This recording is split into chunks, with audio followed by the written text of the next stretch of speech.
Shortstop for the Black Bears.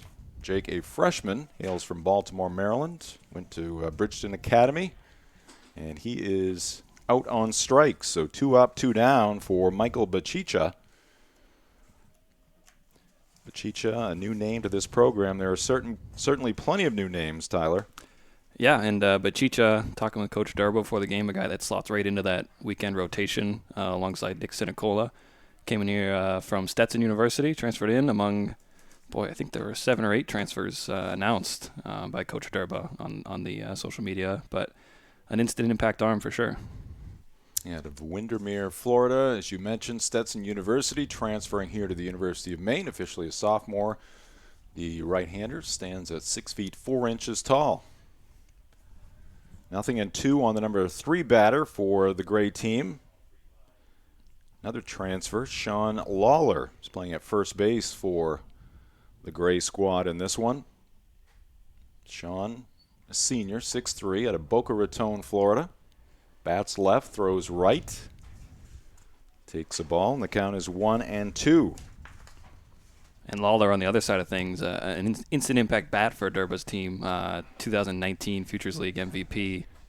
Been out here a couple times in inter squad, and the ball just comes off his bat a little bit different than everybody else, so he'll be fun to watch as well.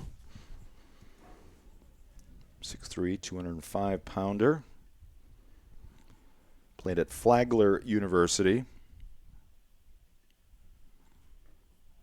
Graduated from Flagler with a marketing degree, pursuing an MBA here at the University of Maine. Takes another ball, and the count is 3-2. 2 down, bases empty, just underway. We're going to play 7 innings in this intra-squad game. That ball driven to center field, and tracking it out there. Ball knocked down by the wind just a little bit, and making the play in center field for the Black Bears, Richie Williams. And that is out number 3. So a 1-2-3 inning for the right-hander Bachicha. And we'll take a quick break, and we'll be back with the bottom of the first. This is Black Bear Baseball.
All right, welcome back to Mahaney Diamond. Jim Churchill, Tyler Nevels, and Tyson McHatton. Great to have you with us here for some Black Bear baseball. And now the white team comes to the plate, and leading things off for the white squad, Jeff Mejia, playing in left field. Jeff out of North Reading, Mass, North Essex Community College, joining this Maine Black Bear program. Took ball 1 from Nick Sinicola. back with the Black Bears. This is year number 3 for Sinicola with Maine. Yeah, Sinicola really the guy that needs to step up on the pitching staff. He was the Friday starter for them last year in the shortened year, went through the Futures League and just kind of had his way with the league, won the Most Valuable Pitcher Award, led the league in just about every statistical category, and he's the real deal here coming in for his junior season. He's a lot of fun to watch, so a real treat here to get to watch him in October. Stands at 6 feet 1 inch tall out of North Attleboro, Mass. And a high rider there and a swing and a miss by Mejia. Mejia, also a cool story coming from Northern Essex Community College. He actually played for his dad, Jeff Mejia Sr., down there after transferring from UMass Lowell, and then now he's made the choice to come up to Orono, but had that great, unique experience last year. There's a ground ball towards the middle, and making the play to his left for the gray team is Jake Reynes. Guns it over to first for out number 1. So Mejia out 6-3. That's the first out here in the bottom of the first inning. No score between gray and white within this University of Maine baseball program. And now standing in to the right-handed batter's box, or very soon he will be, Jake Marquez. Shortstop, Jake, freshman, joining this program out of Miami, Florida, and another Black Bear coming from Christopher Columbus High School down in Miami. Marquez fouls one back. Yeah, just a laundry list of guys that have come from that high school up here to Orono. Nick Silva, Danny Casals, Hernan Sardinas, even Carlos Linares, who is now in his second year in Orono. Just a nice little pipeline. Flowing north, Marquez is a guy that excites a lot of people here. He's drawn comparisons to a lot of different shortstops that have come through here. The name Francoso got brought up one time, which is high praise, as anybody knows. But he's definitely an exciting young player that's been brought in. One thing I really enjoy about Nick Sinicola is his pace out there on the hill. Gets the baseball, gets right back to business. I'd like to see Nick's weight when he came here as a freshman. He's filled out a little bit. Playing for the Black Bears here as a junior, and a swing and a miss. Another high fastball there from Sinicola, and Marquez goes down swinging. And that's going to bring up Scout Knotts, another newcomer to this Maine baseball program, serving as the DH. That's a pretty good baseball name there, Tyler. That's one of many good baseball names. I think that's a main criteria for Coach Durban and his staff bringing in these transfers. We've got Scout Knotts, we've got Leaf Bigelow, we've got them all coming into Orono. It's great. Scout fouls one out of play. Knotts from Mason Neck, Virginia, coming to Maine from Shippensburg University. He's a big guy, 6'6", bats right, throws right, takes a healthy cut there, but fouls it back. Big guy, very versatile guy. I've seen him in the outfield. I've seen him at first base and now DHing today, obviously. But a big body that can play all over the diamond is always going to find a spot to play. Sinicola stretches and fires, and there's a line drive that's going to fall into center field. So there's our first base runner, our first hit of the ball game. Line single to center field by Scout Knotts. And that'll give Joe Bramante an opportunity here in the first. Joe can play a few positions as well. In this game, playing at the hot corner. He's been around this program for a while. One of the leaders on this team. Yeah, this is a great matchup here. Both these guys played with the Broxton Rocks down in the Future League over the summer. Both had great summers side by side. And anytime you could see these two, as you said, leaders of the program kind of face off. I mean, this is the fun part of the inter squad, getting to see Joey Bramante go up against Nick Sinicola here. Yeah, Bramante and the previous hitter, Scout Knotts, pretty good front line on a basketball team.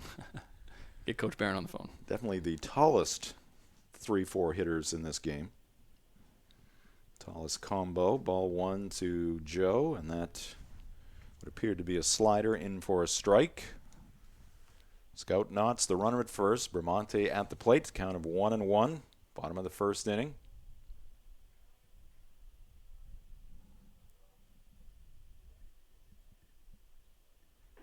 And another breaking pitch just missing outside. Hey fans, Hart Transportation is hiring. Join a team that offers excellent pay, great benefits, and top-of-the-line equipment. For more information, call D directly at 207-755-0514 or apply today at heart-trans.com. 2-1 the count. Sinicola from the set delivers. Here's a bounding ball towards the line at third, behind the bag, long throw, and it gets there on one hop in time, and that'll do it for the white team. They go down scoreless. They had a hit. They leave one. No gray errors after one inning from Mahaney Diamond. No score. This is Maine.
Diamond, Jim Churchill, Tyler Nevels, and we're going to bring in the third party of our broadcast crew here tonight. Working the sidelines for us in this one is the Director of Communications here at the University of Maine within the Athletic Department, Tyson McHatton, and he's got a special guest.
It's a pretty interesting story. Could you talk to us a little bit about that and how it's been helping your team? So it's been a it's called Rapsodo, and Rapsodo it's kind of like the junior version of TrackMan. So if you guys watch Major League Baseball, you see all these metrics that come out regarding swing, exit velocity and launch angle and pitch, the spin on the pitches and such. So this is for pitchers, and basically we're able to get nearly every piece of data from them from each pitch. So it records their spin efficiency, the axis it rotates on, arm, release point, and obviously velocity. We're able to utilize it and help with pitch shaping and mechanical cleanups when needed. So it's been it's something we're still getting used to. It's still very new for us. We're tinkering with how to utilize it. And this is really the second time we've had it out this fall, and we've gotten a lot of really good feedback from it. And I think it's something that we're going to continue to use going forward. And speaking of new toys, Coach, there's going to be a few more coming to Black Bear Nation here pretty soon. So just the announcement this week of the Elf on Foundation gift that the Black Bears received. I'd love to get your thoughts about that and how everyone here in Black Bear Nation is still smiling from that announcement a couple days ago. I think that the work that Ken Ralph and Seth Woodcock really put in, just from the athletic department standpoint, is really something that is a testament to what in my opinion, to what University of Maine is really about. I know it's been something that's been talked about for a lot of years. Ken came in and he took it over and worked with Seth on it. And just for us alone, this place is really special. And I think everyone's biased to where they are, but coming from for me, coming from a place that really didn't have a whole lot when I was in college, to come into a place that really has the eyes of the state, significance within the state of Maine, tons of history across the country. This is a place that has really weathered some serious storms, and it's a testament. And not for nothing, when people are buckling down the hatches and cutting programs, Ken and Seth are working on ways to make our current programs better. This is a unique place, and I feel like that's the best way of putting it. We're the only people that are getting, major donations right now in this time of crisis. I think that's certainly well said, Coach, and it's certainly a special place here and a special place to watch baseball, and that's what we're going to do. So I appreciate you taking some time today, and we'll send it back up to the booth to Jim and Tyler. Excellent. Thank you guys for doing this. This is something that's really, really special to me, and to the guys. I know the guys were really jacked up about it. So thank you, Tyson. Thanks, Rev, for being here. Tyler Neville and Justin Barnes. This is really cool, and it means a lot to us, and words can't express it more. All right, thanks, Coach. Back to you guys. All right, thank you very much, Tyson. Let me know when you want. Nice chat there with head coach Nick Durba, covering a lot of subjects, and yeah, I could hear the excitement in his voice just to be out here and playing some baseball and giving some fans of Black Bear baseball, some families of these players, a chance to watch some baseball here at Mahaney Diamond at the University of Maine. The Gray team batting here in the second inning. Ryan Terren led things off with a base hit going the opposite way to left field. Colby Emmerts flew out to center field. Colin Plant to fly out to left field. Jack LeBlond with a base on ball. So first and second, 2 outs. The batter is Zach Breeden, the left fielder for the Gray team. And got a little conference at the mound. Assistant coach, pitching coach, Scott Heath, former Black Bear, had a great career here at the University of Maine, his second tour of duty as an assistant coach.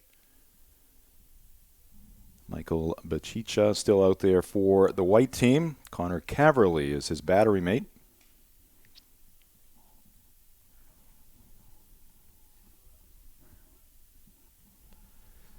Yeah, and going back to that Terren hit to lead off this little mini rally the Gray team's got going here. That's kind of what the coaches have been looking for Ryan coming into this fall season, is to make that next step forward. A guy that was all rookie kind of player in his first year, was playing real well to start last year, coming back here for his sort of third year, you could call it. He's been going the opposite way a lot more this fall, and that's kind of what you look for in a up-and-coming bat and lineup is to expand his game a little bit and use the whole field. So good to see him continue to do that during this fall season. Zach Breeden facing Bachicha, who delivers, and the pitch is fouled to the right. Count still 0-2 on Zach. Zach, a sophomore outfielder, 6'4", bats right, throws right, from Lakeville, Minnesota. Attended Southeastern Community College in Nebraska. Runners get their leads at first and second. And an off-speed pitch and a swing and a miss. That pitch dipping low in the strike zone, and Breeden swung over it, and that will do it for the Gray team here in the second inning. They had a hit. They leave 2. No white errors after 1.5 here at Mahaney. Still 0-0. This is Black Bear Baseball.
All right, here we go. Inning number 2 for Nick Sinicola, and he induces a check swing foul ball to the right.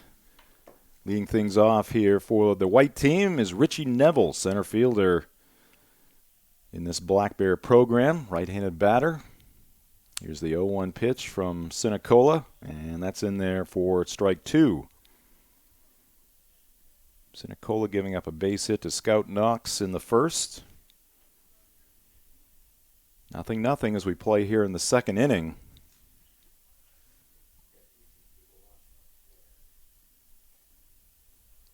And that breaking pitch down in the turf, 1-2. So prior to the game, I was very concerned with all these new faces coming to this Maine baseball program.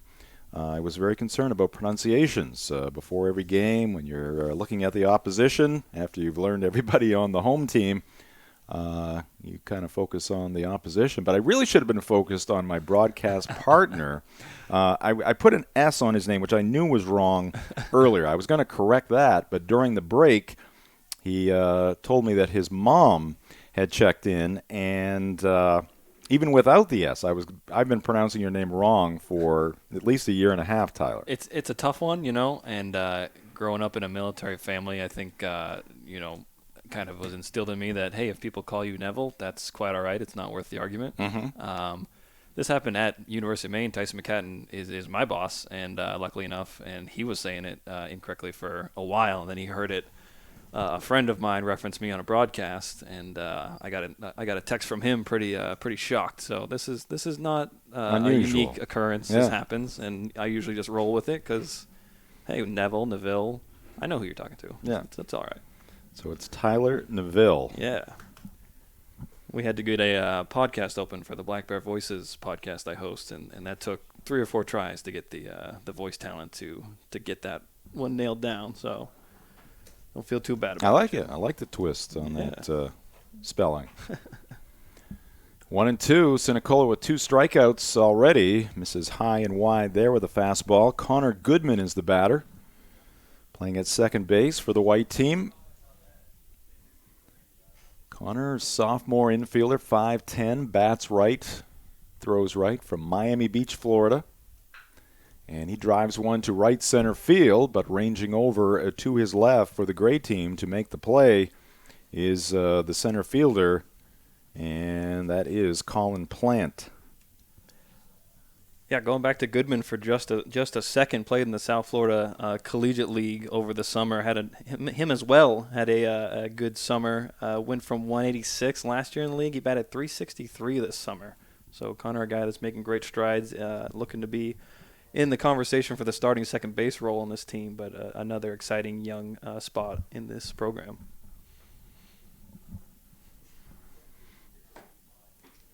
I got to talk to the coach of the gray team. Do you know who that is? Who the head guy is over there? Who we got over here? I'm still learning the new assistant coaches. I think Kiefer is in charge of the gray team. That sounds right. Yeah.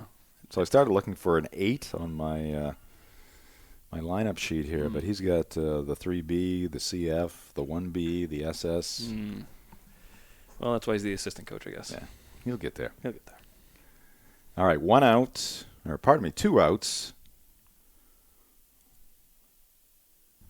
And the batter is Carter Roman, serving as the extra hitter in this one. And he's able to check the swing. They appeal to the coach at first base. That's bias. Scott Heath, serving as the umpire behind the mound. Got to say, I was very glad that question came up about that device. I can't remember what the name of it is, but that device they have, what is that? Maybe 12 feet in front of home plate, gathering all that information and data on the pitchers. Yeah, the Rapsodo, I think, is the name of it. People are already tweeting at Maine Baseball talking about it. It's just another cool little technology innovation. Fly ball to right field, and to his left to make the play is Jamie Cabral. And that will do it for the white team here in the second. They go down 1-2-3 after 2 here at Mahaney Diamond on the campus of the University of Maine. It is the gray team nothing and the white team nothing. This is Black Bear Baseball.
Welcome back to Mahaney Diamond. Sunny but cool late afternoon. We got some baseball being played here at the University of Maine. Inning number 3 of the gray-white game. And Michael Bachicha back on the hill. Swing and a miss by the number 8 batter. That's Jamie Cabral in right field. He's playing in right field in this one. And he's quickly down in the count. 0-2. Bachicha, the windup and the pitch. Wastes one up and away. Jamie Cabral, a freshman outfielder from Vaughan, Ontario. And that pitch just outside.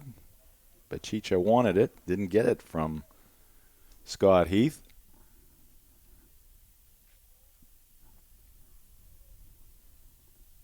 Cabral back in the right-handed batter's box. Here's the pitch by Bachicha, and a high fastball. Jamie could not catch up to it, and that is strikeout number 3 on the afternoon for Michael.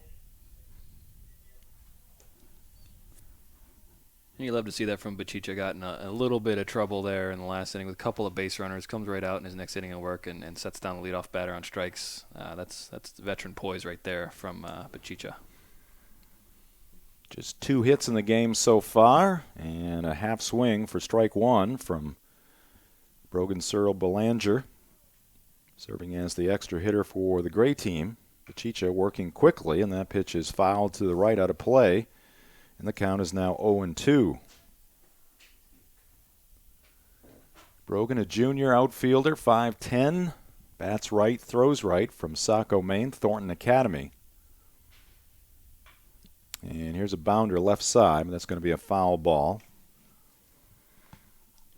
Tell you what, Tyler Neville, really liking the pace of these pitchers. I don't know if it's because of the temperature out there, but they are working quickly.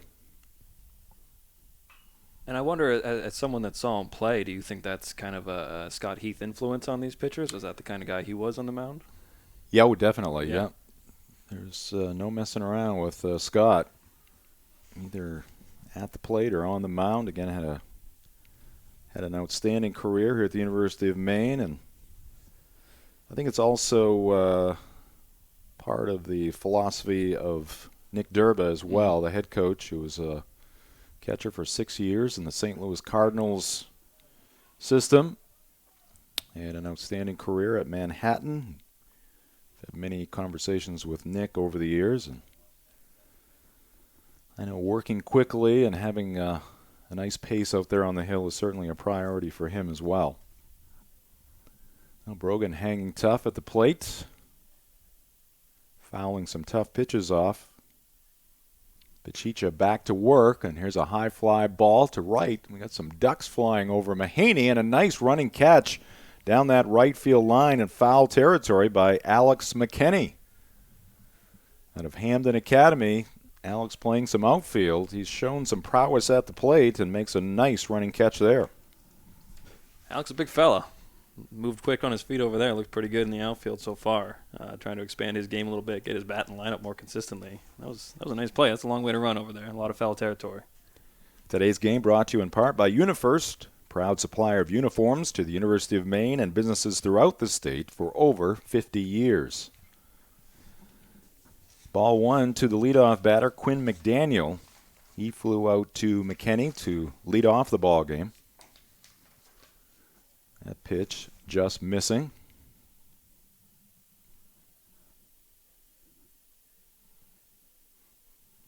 Chicha has had difference of opinion a couple of times with his pitching coach here in this frame.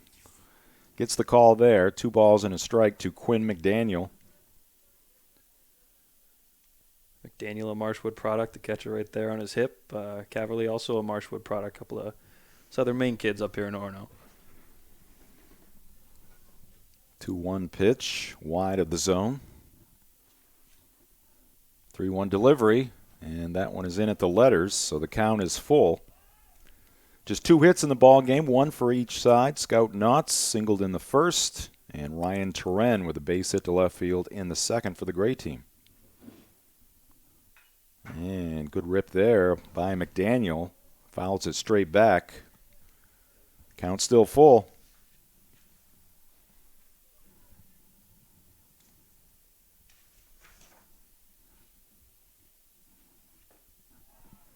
And that pitch missing for ball 4. Choking up on that bat from the right side. Bachicha the set, the pitch, runner going. And this one is hit in the air towards the right side, heading into foul territory again is McKenney.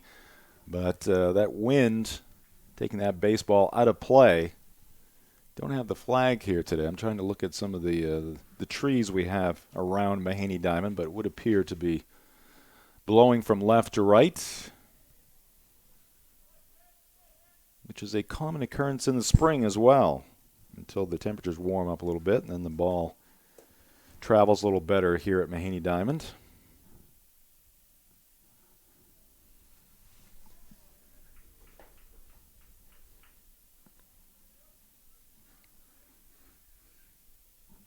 Daniel the lead at first, and this one is grounded foul, left side.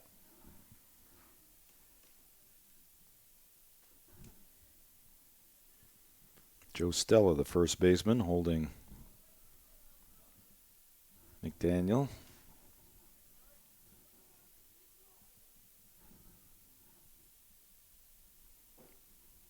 Bachicha back to work, and a swing and a miss. Another high-riding fastball. Reynes could not catch up to it. He strikes out for the second time.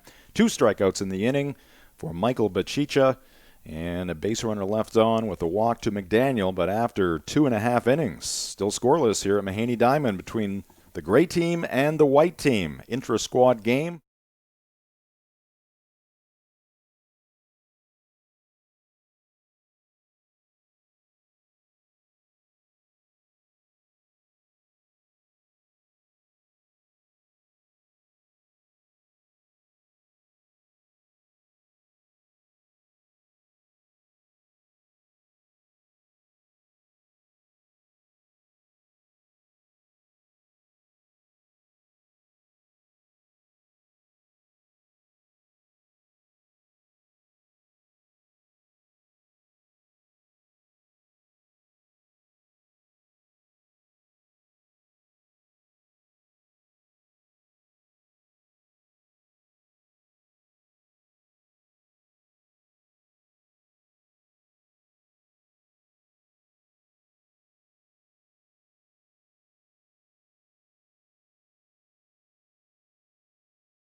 Back to the University of Maine, Mahaney Diamond, Jim Churchill, Tyler Neville, and Tyson McHatton. We'll check in with Tyson here in another half inning or so. Talked with Nick Durba earlier in the ball game, and there's a pitch that is lashed to the right side, heading towards the corner in right field, and rounding first and heading towards second and getting there standing is Joe Stella, the first baseman for the white team, with a leadoff double. And this is only the second serious scoring threat in the ball game. Second time we've had a runner at second base. First extra base hit of the game.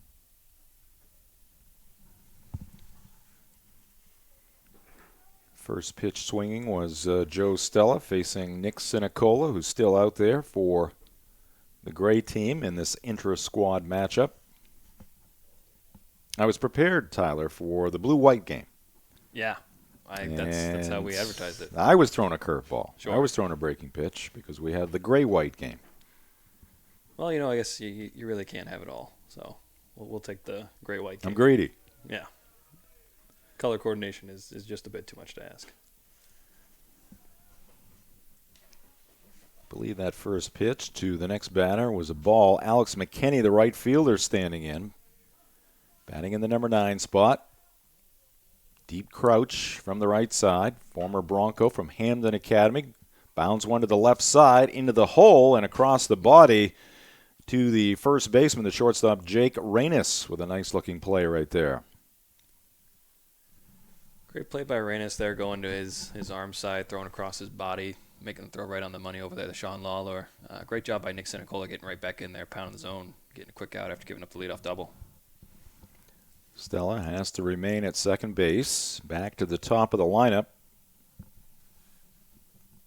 Oh, check that. We've got 10 batters on this white team. Because we got 10 batters for both sides. We've got a DH and an EH. Got an extra hitter. giving people at bats. So standing in is the catcher now for the white team. That's Connor Caverly, as Tyler mentioned earlier, at Marshwood High School. He took a strike on the first pitch from Sinicola. Nick with that deep dip from the set position before he delivers the baseball. Pitch runs inside, a ball and a strike to Caverly.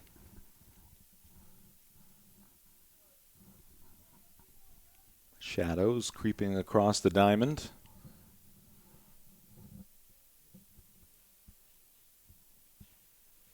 Sinicola slowing things down just a bit with the runner at second base here in the third. Now he spins and fires, and picked off at second base is going to be Joe Stella. A lot of daylight there for Sinicola, and Tyler, the throw was right at the bag. Right on the money. You saw Reynes flash in with that glove out. That's the sign for Nick Sinicola as they exchange a point there. Turn and spin, throw it on top of the bag, he'll be there. And he was. Applied the tag, easy out. That's how you erase a leadoff double right there.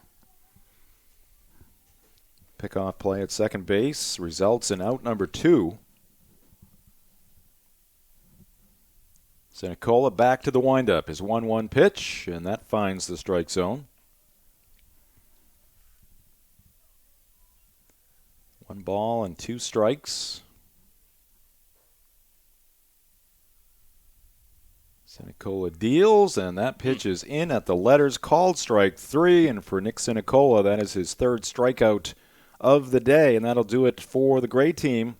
The white team. Things started well for the white team with a leadoff double by Stella, but he got picked off, and only 3 batters face Sinicola here in the third. After 3 from Mahaney, still no score. This is Black Bear Baseball.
Welcome back to Mahaney Diamond. We head to the 4th inning in this intra-squad game, gray versus white, here this afternoon at Mahaney Diamond. This broadcast is brought to you in part by Bangor Savings Bank. At Bangor Savings Bank, you matter more. Looking for a change for the better? Bangor Savings Bank offers free ATMs worldwide, and their team is ready to help. Stop by or visit Bangor.com to discover more. Bangor Savings Bank, member FDIC, equal housing lender. And let's send it back to the sidelines here at Mahaney once again. Tyson McHatton with another guest. Yeah, thanks, Jim. We're here in the 4th inning now, and we've got a chance to catch up with assistant coach Kiefer down here. Coach, how you doing today? Doing well. How are you? Doing very well. We're out here on Mahaney Diamond. No better place to be on a Friday afternoon. So, Coach, just kind of, we're in the early part of the game here, moving along. Just talk to us about kind of what you've seen and the things that you're looking for in a blue-white scrimmage. So we're looking for our guys out here just competing. So we got a lot of young guys this year. They're out here pushing the older guys. Nobody's locked into a starting role yet. So we got a lot of young guys that are out here, making sure those older guys are working just as hard in practice. And like I said, it's been very competitive this fall for us. And you mentioned practice, so it's been a lot different this year than it normally has been. So kind of just walk us through the challenges and how you've seen the guys adjust and work through the challenges that you have in terms of being spaced out and distant and working through those things. Sure, yeah. So this year we put our guys into small groups. We called them pods. So we had 4 separate pods of about 10 guys. Every day they'd come down and they'd stay with their pod. There was no crossover. In the past, we'd work with a lot of guys one-on-one. We weren't able to do that as much this year. It's a lot of time guys would come down after work on their own, and as a coaching staff, we couldn't always be there. So they'd send us a lot of video. When they'd be throwing bullpens or hitting in the cages, they'd be sending us video so we can kind of see what they're doing, and we couldn't always be there in person. But it was a challenge, but they all got their work in, and they've been doing a lot of hard work this fall. So, Coach, you joined the Black Bears in 2019, but you haven't coached a home game here officially yet. Hopefully we'll get that soon. We'll get that this spring. But just kind of talk to people and take the fans through, your path coming here. I know you had some connections to previous Maine players and Maine coaches. Yeah, so I started coaching at Clark University in Worcester, Mass. J.P. Pine was the head coach there. He was the pitching coach here. He went to Clark and hired me on. So I worked with him for 3 years there. Followed him to Amherst College, so I was with him for about 4 total years.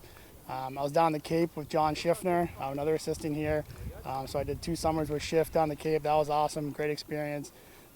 Also in the summer I did the Sanford Mainers. Aaron Isaac was the GM there, so he also played here. He was an assistant coach here, so knew a lot of Maine guys. I had met Durba on the recruiting trail, so when this job came open, I gave him a call, and I'm just really excited to be here. Absolutely, Coach, and we're excited to be here too. We'll let you get back to your job, and good talking to you, and we'll catch up with you soon. Awesome, I appreciate it. Thank you. Thank you. All right, Jim, Tyler, back to you guys. All right, thank you very much, Tyson. Josh Kiefer, second season with this Maine baseball program. Of course, the first season, a little short once things were put to a halt with the pandemic, but seems very excited to be a part of this UMaine baseball program. Here in the top of the 4th inning with a great team at the plate, we've had a strikeout and a ground out, so the bases are empty for the DH Colby Emmerts. Sean Lawler, the strikeout. Tyler Neville, can you confirm that Ryan Turen was the second batter here in this inning? I believe it was. He grounded out. Yes, okay.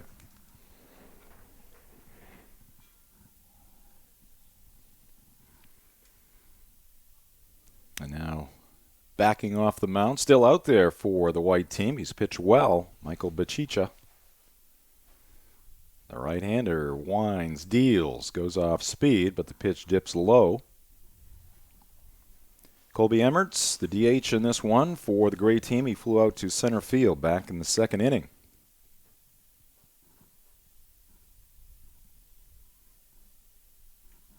One deal. And that's in there for strike 2.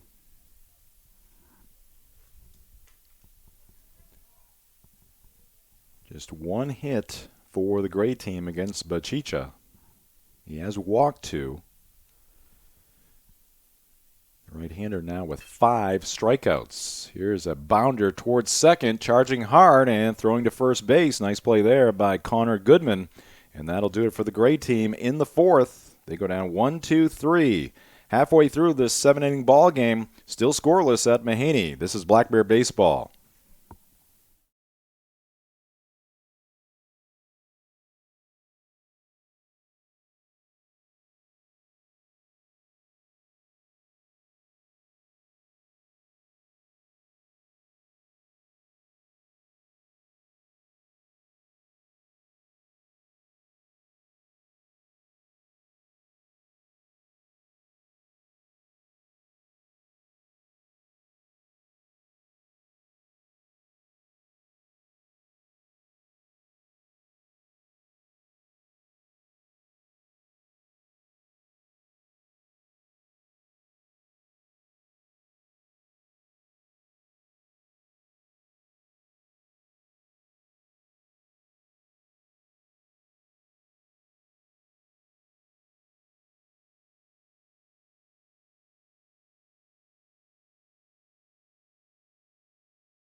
Simon, Jim Churchill, Tyler Neville, and Tyson McHatton with you, bringing you some fall baseball here with this University of Maine Black Bear baseball program. Exciting to be here. It's been a while since we've been able to watch a baseball contest here, certainly to broadcast one. That pitch missing high. Nick Sinicola still out there for the gray team. Nick has pitched well. The right-hander deals, and here's a hard-hit grounder, but right back to Sinicola, who's a very good athlete, makes a nice defensive play there. And that's out number one here in the fourth inning for the White Squad. Jeff Mejia grounding out to the pitcher. One up, one down. Jake Marquez coming to the plate. He was a strikeout victim back in the first. 3 strikeouts for Sinicola in this one. The right-hander delivers, misses high. Giving up just 1 hit. That was a single by Scout Knotts back in the first inning. Scout right now in the on-deck circle for the Black Bears. This one towards the end of the bat, driven to left field, and a diving attempt out there comes up short. And the ball gets away from the left fielder, Zach Breeden, momentarily, but holding at first base is going to be Jake Marquez. He's now 1 for 2.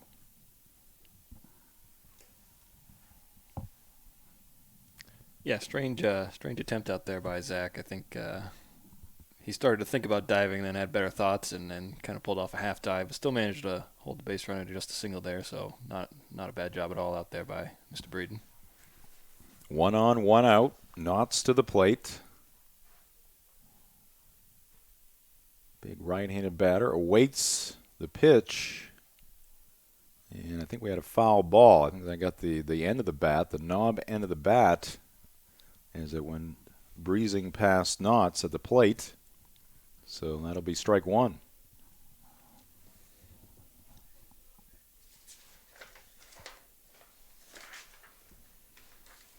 Bottom of the fourth. The white team looking to break through. Average lead at first base there for Marquez. He's held by Sean Lawler over there.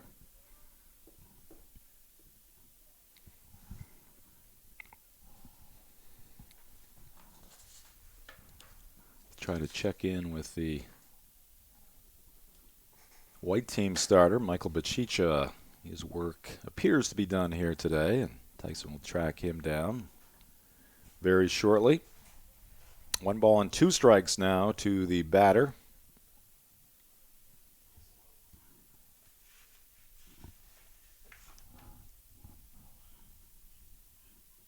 Sinicola, a look over at first, now spins and fires. And this time the runner able to get back, diving back in safely, Marquez. Sinicola's already picked off 1 base runner. Caught Stella at second base last inning. Looks like Marquez has advanced that lead by a foot or a foot and a half. Pitches outside.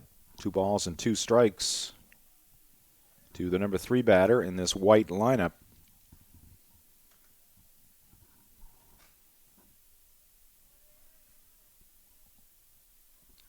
Sinicola peers in for the sign. Takes a peek over at first. Now sets and zips one over to first base. He's got a very quick move. Again, Nick, a very good athlete, but a good read there by the runner at first, and he's back in safely. Dean's Detailing has been Maine's auto detailing leader since 1971. Renew your vehicle's appearance, protect your auto investment, enjoy the ride. Call 207-945-3016 or book your appointment at deansdetailing.com. This one is popped up right side, and then that one's going to get out of play. Count holes at 2 balls and 2 strikes. This game is also brought to you by Orono Brewing Company. Check out OBC's best-in-class beer garden and sample their creative menu featuring burgers, tacos, tots, and more at 61 Margin Street in Orono. OBC has something for everyone.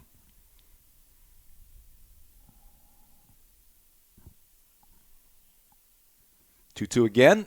And this one is carved to the right side again, heading towards foul territory, and it's going to land safely and bound out of play. Seems Sinicola's strategy here is pretty obviously to just pound that fastball inside in on Scout's hands, try to get underneath him a little bit. Scout's hit earlier in the game was a little jam job single to center field, and last couple of pitches have been fouled to the right side, inside out, jammed him again. So see if maybe he comes back inside or if he throws something a little bit of a break to it outside here.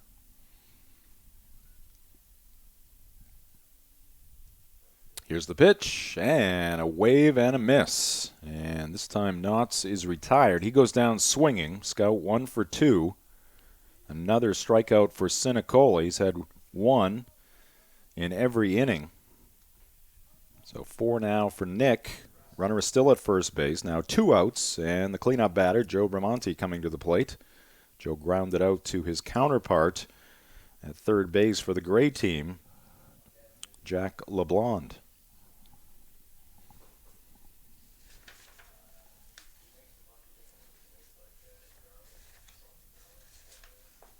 Runner not going, and the pitch missing low and away. Our broadcast brought to you in part by Dunkin'. Fall into something comfortable at Dunkin' with all your pumpkin favorites, plus new drinks like oat milk lattes, creamy without the dairy. Use the Dunkin' app for contactless ordering. America runs on Dunkin'. Foul to the right. Oat milk. I love it. Really? You haven't had oat milk before? I have not. Is this, this a recommendation? It is exquisite. Really? Straight up replacement cup of coffee. For dairy milk, or certain things go with Yeah. milk? No, you can use it in place of dairy milk. It's great with coffee. Anything to do with coffee, it's outstanding. Cereal, Sure. got to give it a try. I'm an almond milk guy, but I'll have to swing by the Almond milk's the oat right milk there aisle. for me. There you go. Swing and a miss by Joe. Took a big hack at that one. Came up empty.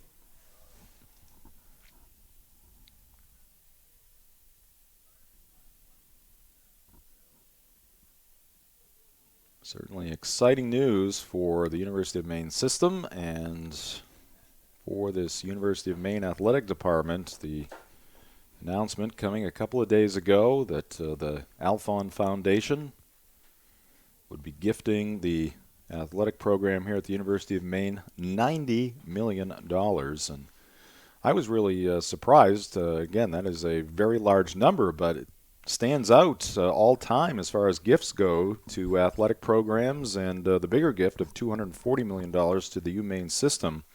I believe it's 8th all time when it comes to athletic programs across the country. Yeah, and behind things like Phil Knight from Nike at Oregon and these other big names. That T-Boone Pickens. T-Boone Pickens. And, the Alphon Foundation, Harold Alphon, definitely deserved to be mentioned in the same breath. And they cemented that kind of legacy the other day with a gift that comes at a good time when people need some good news and some reinvigoration here in Maine, across the state, not only for the Maine Athletics Department, but Jackson Laboratory, Thomas College, all these great Maine institutions are getting a little bit of a lifeline from the foundation, and that was a fun day. Very exciting. That's called strike 3. Scott Heath up with the left arm out there behind the mound, and that is going to do it for the white team here in the bottom of the 4th inning. Bramante caught looking, 2 strikeouts in the frame for Sinicola. He gives up a hit, 1 left, no errors by the white team after 4 full here at Mahaney Diamond. It is white 0, gray 0, and this is Black Bear Baseball.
Jim, I've got him down here, so if you want to open it up and then throw it down. All right, we are back here at Mahaney Diamond. Jim Churchill, along with Tyler Neville and Tyson McHatton. We're going to go down to the sideline here in just a second. This game is brought to you by Bangor International Airport, the best choice to get to and from Black Bear Nation. Bangor International Airport, fly like the Black Bears. And let's send it down to Tyson McHatton. He's got a guy down there with him who put forth a pretty good performance here this afternoon at Mahaney. Yeah, Jim, thanks. We're catching up with the white team starter, Michael Baccici, who had a good outing, said he's feeling good. But before we get there, Mike, if you could just kind of take us through your, a little bit of a unique path in getting to Orono and, where you were before here and then how you got here. So as a freshman, my first college that I went to was Stetson University down in DeLand, Florida. I was there for about 2 years. After my second year, it ended up just not being the right fit for me. Academically, it was kind of, how do I put that in a better term there? Just not the great fit for me, honestly. And I wanted to come to a place where I could succeed in the classroom in the degree that I want. And, I have a good connection with Durba through Steve Trimper, the head coach of Stetson. And ever since getting here, Coach Durba and Coach Heath have been real supportive of me and really getting the bullpen and working. And I'm just happy to be here. And we're happy to have you after, watching you out there on the hill today. But, what really drew you to the University of Maine and why did you ultimately make your decision to come here? Really the connection with the coaching staff. A lot of what I've been working on the last several months, Coach Heath is a big supporter of. And Coach Durba, wanted me to come in and be a part of this rotation and help get this team some wins. And that's what I want to do, is be a part of a team and, bring some wins to this team. And that's what I want to do this year. So obviously, we know you're from Florida, but I believe you have some history here in New England. I think if I read this right, your parents are from Boston, and you played some New England Collegiate League ball. Yeah, so we're from a little all over. I was born and raised in California. Went to high school in Florida, and my parents lived up in just outside of Boston for 2 years, and just most recently moved to Arizona. For my freshman summer, I played in the NECBL with the Keene Swamp Bats. Had a great experience with them. Actually going back to them this coming summer. So I'm looking forward to that. And I'm being from Florida, you would think I'm not used to the cold, but I have a little taste of it, so it's not too bad for me up here. So it's been good. So kind of break down the start today. You said you felt good. You looked good out there. It looked like you kind of had it all working, especially the fastball. Saw some energy out of you too out there, kind of fist pumping after you got a couple strikeouts. So just kind of break down your start and what felt good. Really everything felt good today. I just made sure to keep my tempo and just, attack the hitters. That's kind of one thing I've been working on the last several months or even the last year, is commanding the zone better. And last several weeks and this entire fall, actually, that's my goal. And I've been, each week it's getting better and better. And today it was just all there. And I couldn't ask for anything else today. Awesome. Well, thanks for your time, Mike. Yeah, thank you. All right, back to you guys. All right, thank you, Tyson. Michael Baccici, starting pitcher for the white team. 4 innings of work today, just 1 hit, no runs. He struck out 5 and walked 2. And taking over on the hill for Michael is lefty Nick Caviglia, a redshirt sophomore, 6 feet tall, out of Fresno, California, and the University of Utah.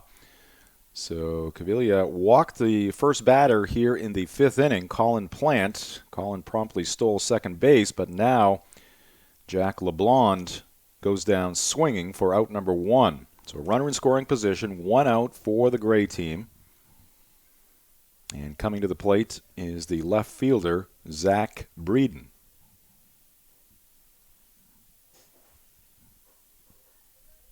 Caviglia looks back at second, now delivers, and that pitch bends in underneath the bat of Breeden for strike 1. Yeah, ran into Nick's dad, Mr. Caviglia, down the left field line about a week ago. He had flown all the way out from the West Coast just to watch some inter-squad games, and you got to love that dedication. But wow. Hopefully we made it a little easier for the other parents to catch up here. Tailing fastball, runs outside the zone. 1-1 to Breeden. Jamie Cabral would bat next.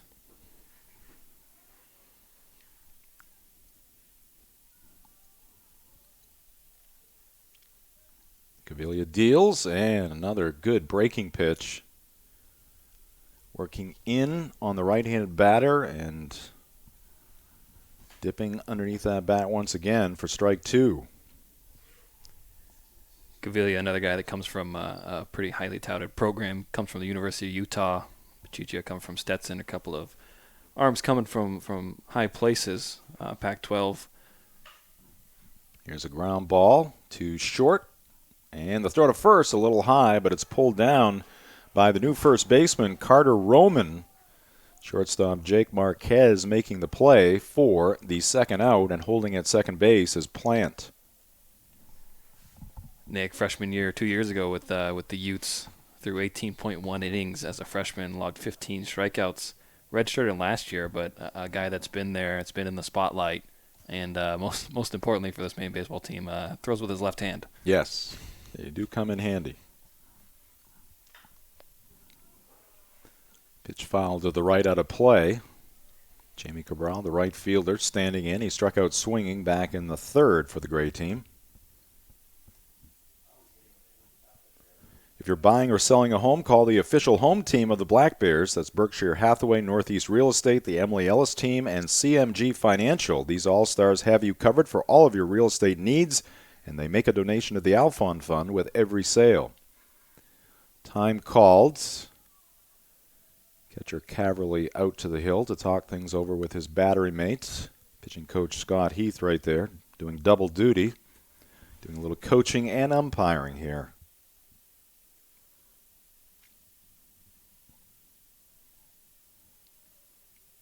Scott Heath, as we mentioned earlier, a quality career here at the University of Maine, both as a pitcher and a batter. That pitch a little inside.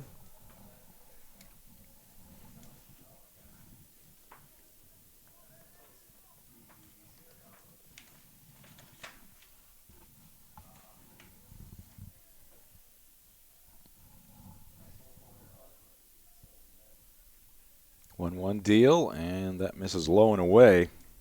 Scott Heath, a 4-year starter as a pitcher and first baseman for the Black Bears, also played a little outfield. Appeared in 186 career games from 2011 to 2015, earned first-team All-Conference status in his final 2 seasons as a Black Bear. As a junior in 2014, batted .361.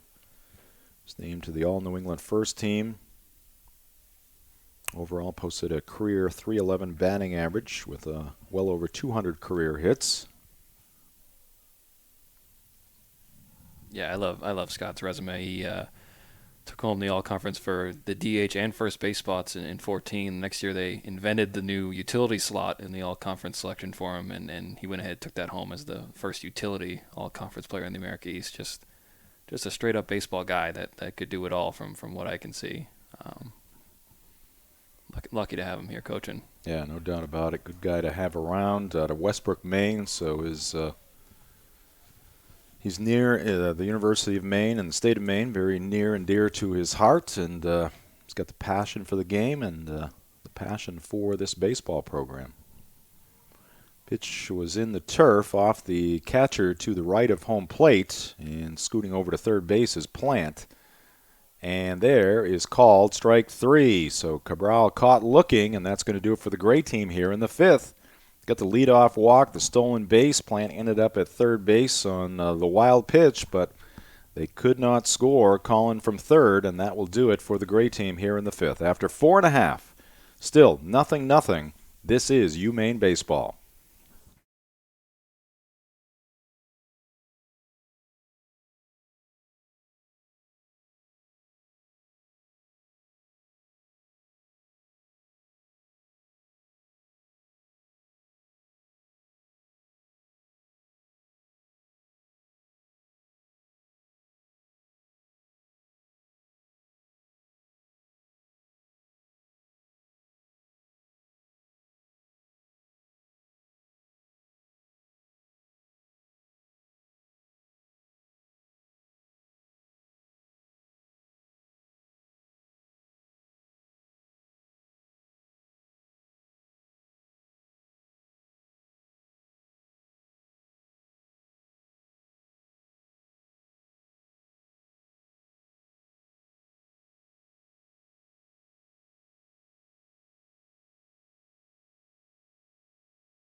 The fifth inning coming up here. White team coming to the plate. The number 5 batter, Richie Williams, will lead things off. He'll be followed by Connor Goodman and Carter Roman. In this scoreless ball game, Nick Sinicola still out there. Here's a drive down the right side, but again, slicing into foul territory. It lands safely, and it will be just a strike to Williams, who struck out swinging against Sinicola back in the second inning.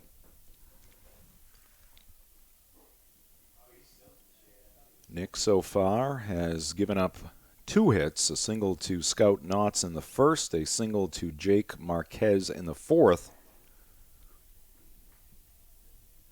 5 strikeouts for the Maine right-hander. And there's a half swing, or no, that pitch was inside, I believe. Just caught the tail end of that sequence. No, strike 2, so nothing in 2 to the batter. Williams, who has great speed, fouls this one to the right side.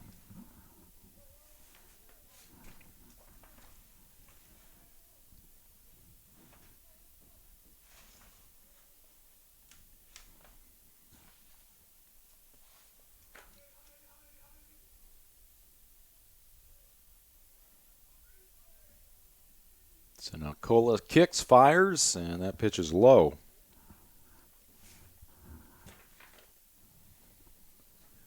Today's game is brought to you in part by the Bare Necessities Fan Shop. Shop 24/7 online and receive free shipping at goblackbears.com/shop. 2-2 to the batter.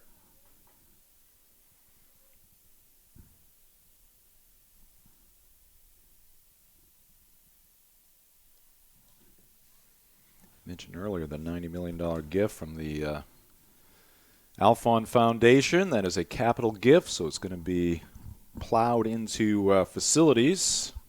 Much needed improvements throughout this athletic department. And Ken Ralph, the UMaine Athletic Director, working closely with the architects, and should be out with a master plan within a couple of weeks. Looking forward to that. Yeah, Ken's been playing a little close to the chest here in this initial press push, but he has mentioned things like leveling the playing field for every program. As Williams goes down on the strikes there, Sinicola another victim. But talking about things like, the football turf field needs to be replaced. Something it's an obvious one. He's hearing from the president, who seems very invested in this, which is great. The fact that the soccer team plays in the outfield of this here Mahaney Diamond needs to be rectified. So just those kind of things that you just need money for that isn't always there, that we can now kind of take on all at once is the real benefit of this, as well as some bigger projects I'm sure we'll hear about pretty soon. But Ken put summer 2022 on the calendar as the date he sees us starting to break ground and things. So they're slow playing it, but they're also eager to get started, from what I can tell. Pitch was fouled down the right side there by Connor Goodman, the second baseman for the white team. He flew out to center field in his only other at-bat back in the second. Again goes to the right side. And there to make the play in right field for the gray team is Cabral. Jamie Cabral with the stab. Second man up, second man down here in the fifth.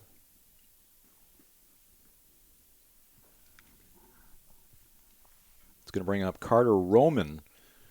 Started the game as the extra hitter. Each team with 10 in the lineup. Is taking the field as the first baseman. Fouls this one off. Yeah, the overall budget, overall goal is $110 million of capital investment. $20 million added to the $90 million from the Alphon Foundation, and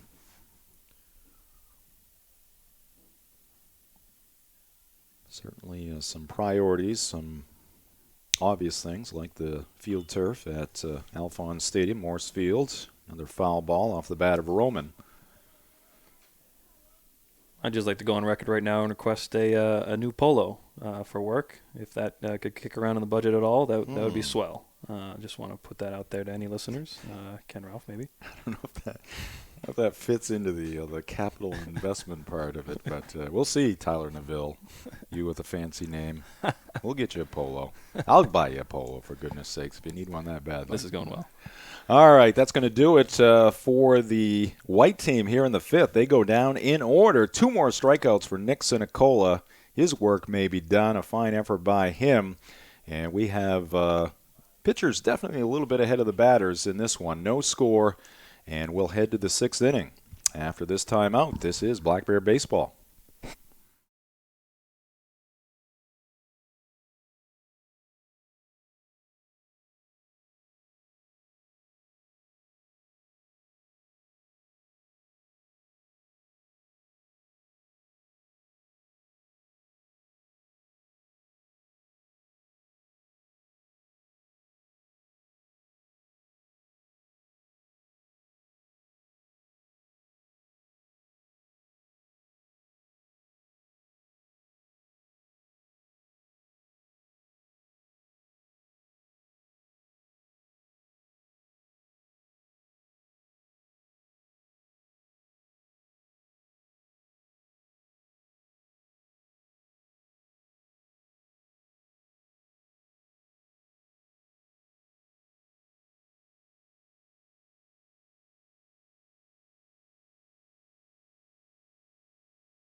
And we go to inning number 6, and we have another new pitcher on the hill for the white team. Taking over on the hill, it's going to be Colton Carson, sophomore right-hander, another tall right-handed pitcher coming in for the Black Bears. Colton stands at 6'6". He's out of Paris, Maine, Oxford Hills High School. And Tyler, during the break, you were mentioning he was making some significant progress on this Maine pitching staff before things came to a halt.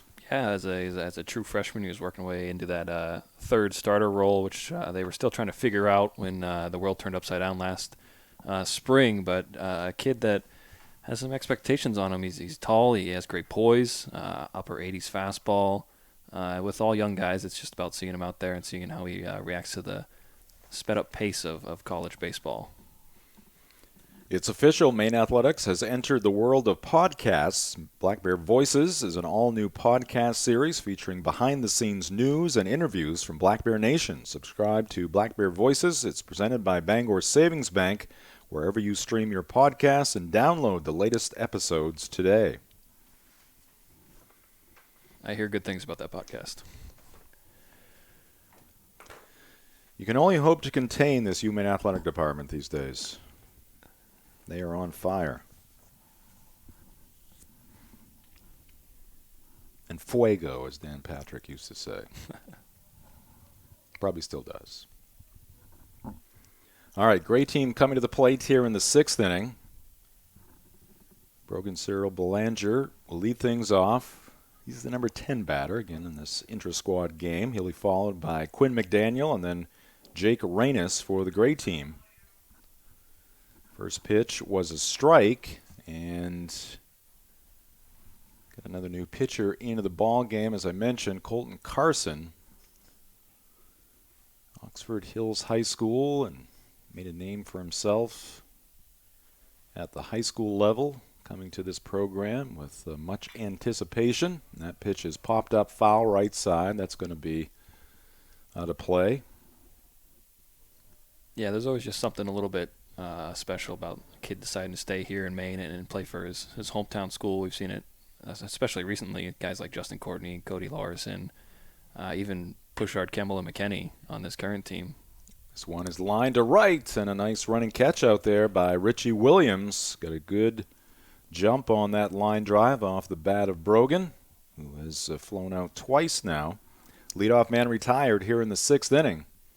Yeah, how about Cody Larson? Of course, unfortunate this season, there was no minor league baseball, so Larson unable to pick up where he left off in his first minor league campaign after being drafted, leaving the University of Maine after his junior season. He was outstanding, put up some great numbers.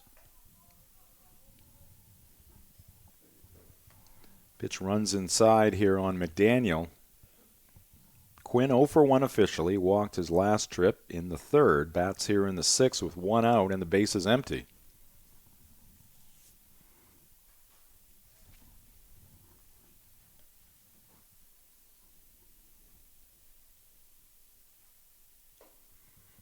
That pitch dips low and inside.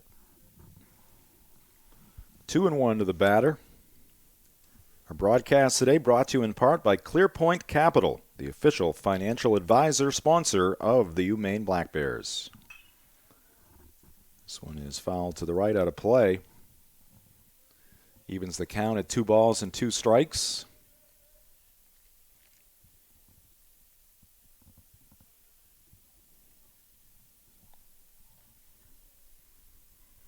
Sun dipping in the blue sky off to our left.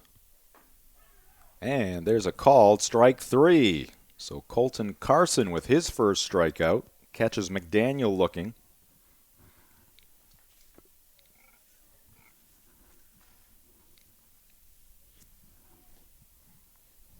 And with 2 outs and the base is empty, Jake Reynes will stride to the plate once again. He has struck out twice. Caught looking in the first, went down swinging in the third.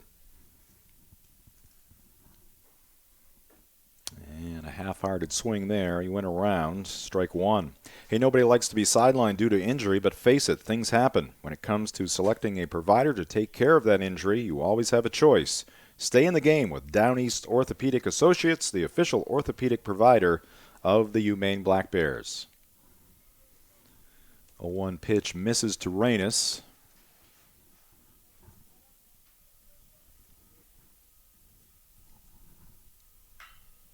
And late on that pitch is Reynes. Fouls it down the right side, but towards the visitors' bullpen down that right side. Hey, Black Bear fans, make sure you download the new Maine Athletics app presented by Bangor Savings Bank. The official app of Black Bear Nation features a brand new layout, interactive social media, up-to-the-minute scores and stats, and fresh video and audio content. Search Maine Athletics on the Apple App Store or Google Play to get started today.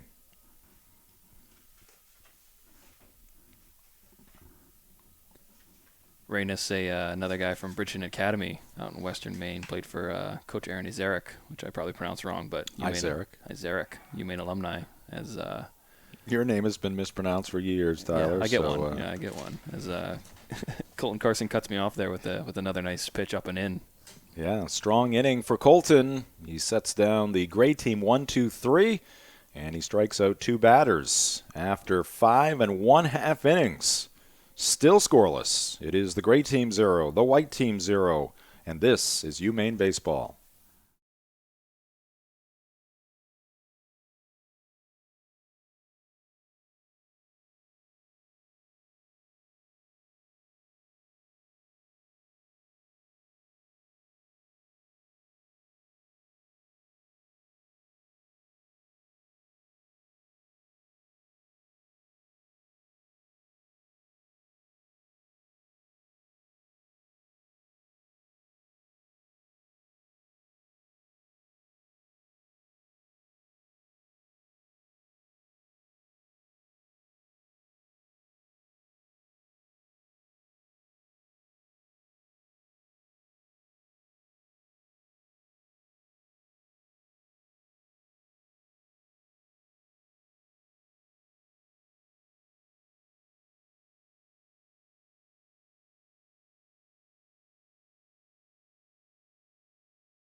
UMaine here at Mahaney Diamond. Jim Churchill along with Tyler Neville and Tyson McHatton and our entire crew here for this broadcast of Black Bear Baseball, the gray-white game. Intra-squad matchup for Black Bear Baseball. 0-0 is the score in this one, with the white team coming to the plate in the bottom of the 6th inning And we've got a new pitcher out there for the gray team. Taking over, Tyler, is a freshman, Noah Lewis. Out of South Portland, Maine. I think we might have been wrong, Jim. Oh, okay. I think that might be number 30 out there. Aha, all right. Andrew Ruggiero. Andrew Ruggiero, a sophomore righty from Swansea, Mass. Light's getting low, those zeros and sixes. And we were trying to catch that. We knew it was 30-something. We were trying to catch that number, but we misfired there. It's early in the fall season. Also late in the fall season. Yeah, we're in a time warp, so we get a couple of mulligans. Or early and late with our broadcast here today. Yeah, Ruggiero, a very high velocity guy. He's a guy that can touch 90 when he came in here last year. So high velocity arm probably factors into the bullpen at this point, but could easily carve his way into the starting rotation if he develops some other pitches there. Pitch from the right-hander, ground ball to the left side, and a nice job there by the third baseman, Jack LeBlond, moving to his left. Picked it up slickly and threw a little low to first base, but the out is recorded. As Joe Stella is retired. Stella now 1 for 2, had the leadoff double in the third inning for the white team, but he was picked off at second base by Nick Sinicola.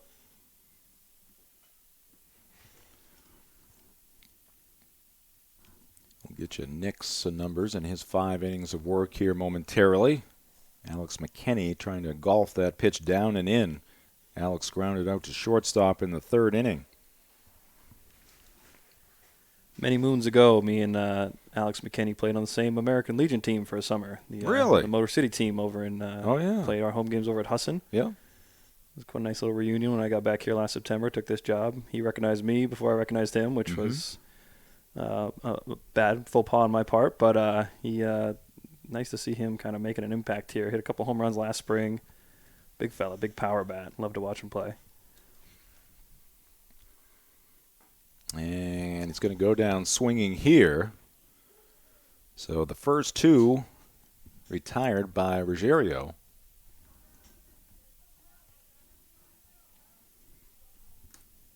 McKinney 0 for 2. Bases empty here for number 13, Connor Caverly, the freshman catcher out of South Berwick, Maine, Marshwood High School. 6 feet 4 inches tall, and he takes a wave and a miss. Yeah, another young guy that comes with a pretty impressive resume. Perfect Game has him as the number 2 player in the state of Maine in his class, number 1 catcher. So high expectations for him is... Ouch.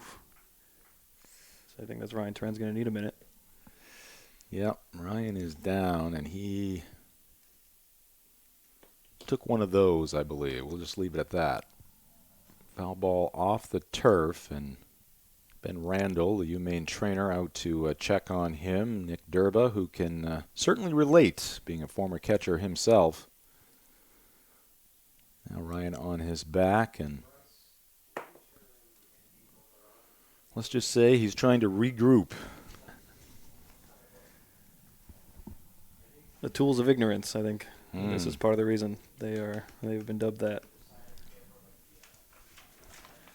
While we have a moment, this game is brought to you in part by Miller's Workshop and Brewer for brand name clothing and footwear that works as hard as you do. And we're also brought to you by Hart Transportation. Hart Transportation is hiring. Join a team that offers excellent pay, great benefits, and top-of-the-line equipment. For more information, call Dee directly at 207-755-0514, or you can apply today at hart-trans.com.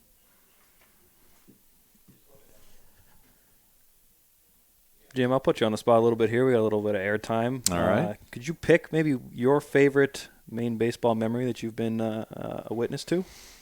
Oh, goodness. Yeah, maybe a couple. I love talking Maine baseball history. I've been sinking into it all summer. So. Yeah, of course. As a young lad, I'm a little older than you are, Neville.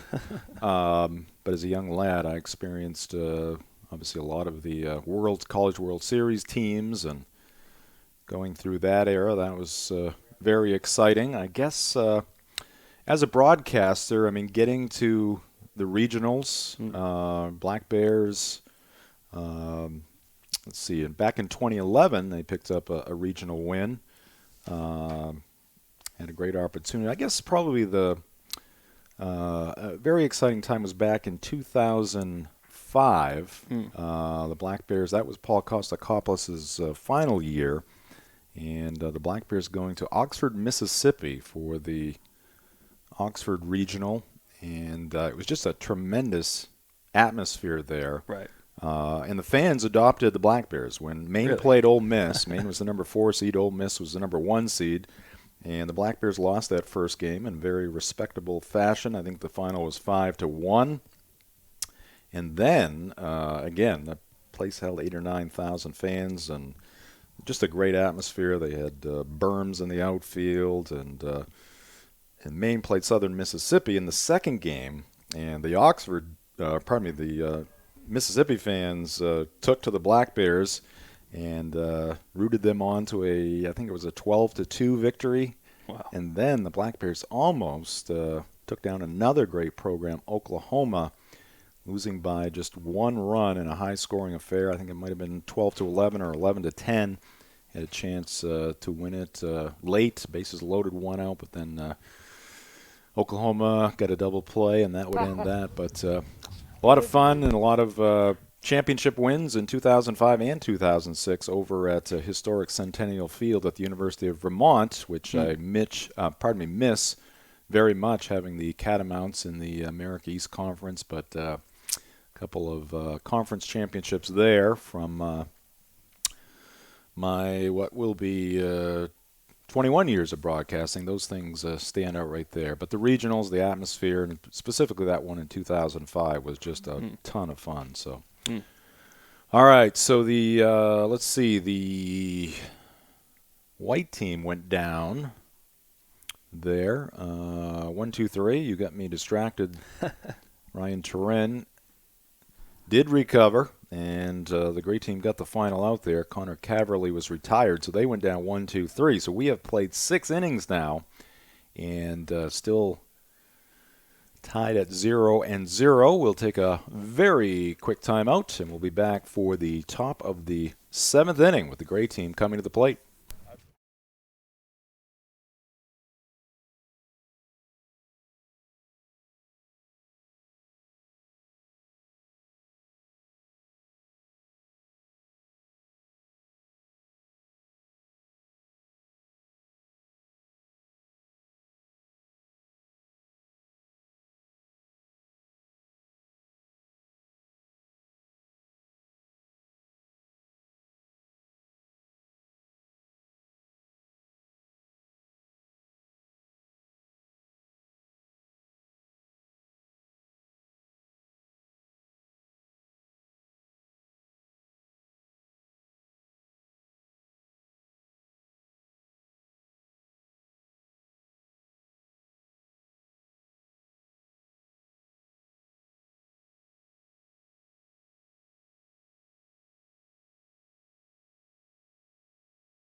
Diamond, the sun is setting. Pitching has been very good. Very few hits given up here today. I was going to run down through Nick Sinicola's numbers, but we'll do that right after Tyson McHatton chats with him along that third base side. Tyson, take it away. Thanks, Jim. Yeah, we're here with the great team starter. Certainly a pitcher's duel here today, and we'll get into that. But just met Nick Sinicola. I can already tell he's a humble guy. But we're going to talk about his summer because it was pretty impressive. He was the Futures League Pitcher of the Year, led the league in almost every statistical category. Nick, how did it feel this summer? What was the experience like? It was awesome. It's my second summer there in Brockton, and they do a great job all together. The coaching staff, they always put together a great team. Tom Tracy, Andy Terrio, they do a great job. So they just give us the tools to do kind of whatever you want, and you can do whatever you want with that. So if you want to show up and try to get better over the summer, you get the opportunity to do that. So that was my favorite part down in Brockton. And just having the opportunity, take a step back here, Jim. Okay. Just have the opportunity to compete this summer. I mean, even we saw the professional leagues were struggling to get out there and play and stuff like that, but you had the opportunity to get better. So kind of moving into the summer knowing that it might be a little bit of a challenge, what was your major goal this summer that you wanted to work on individually to improve your game?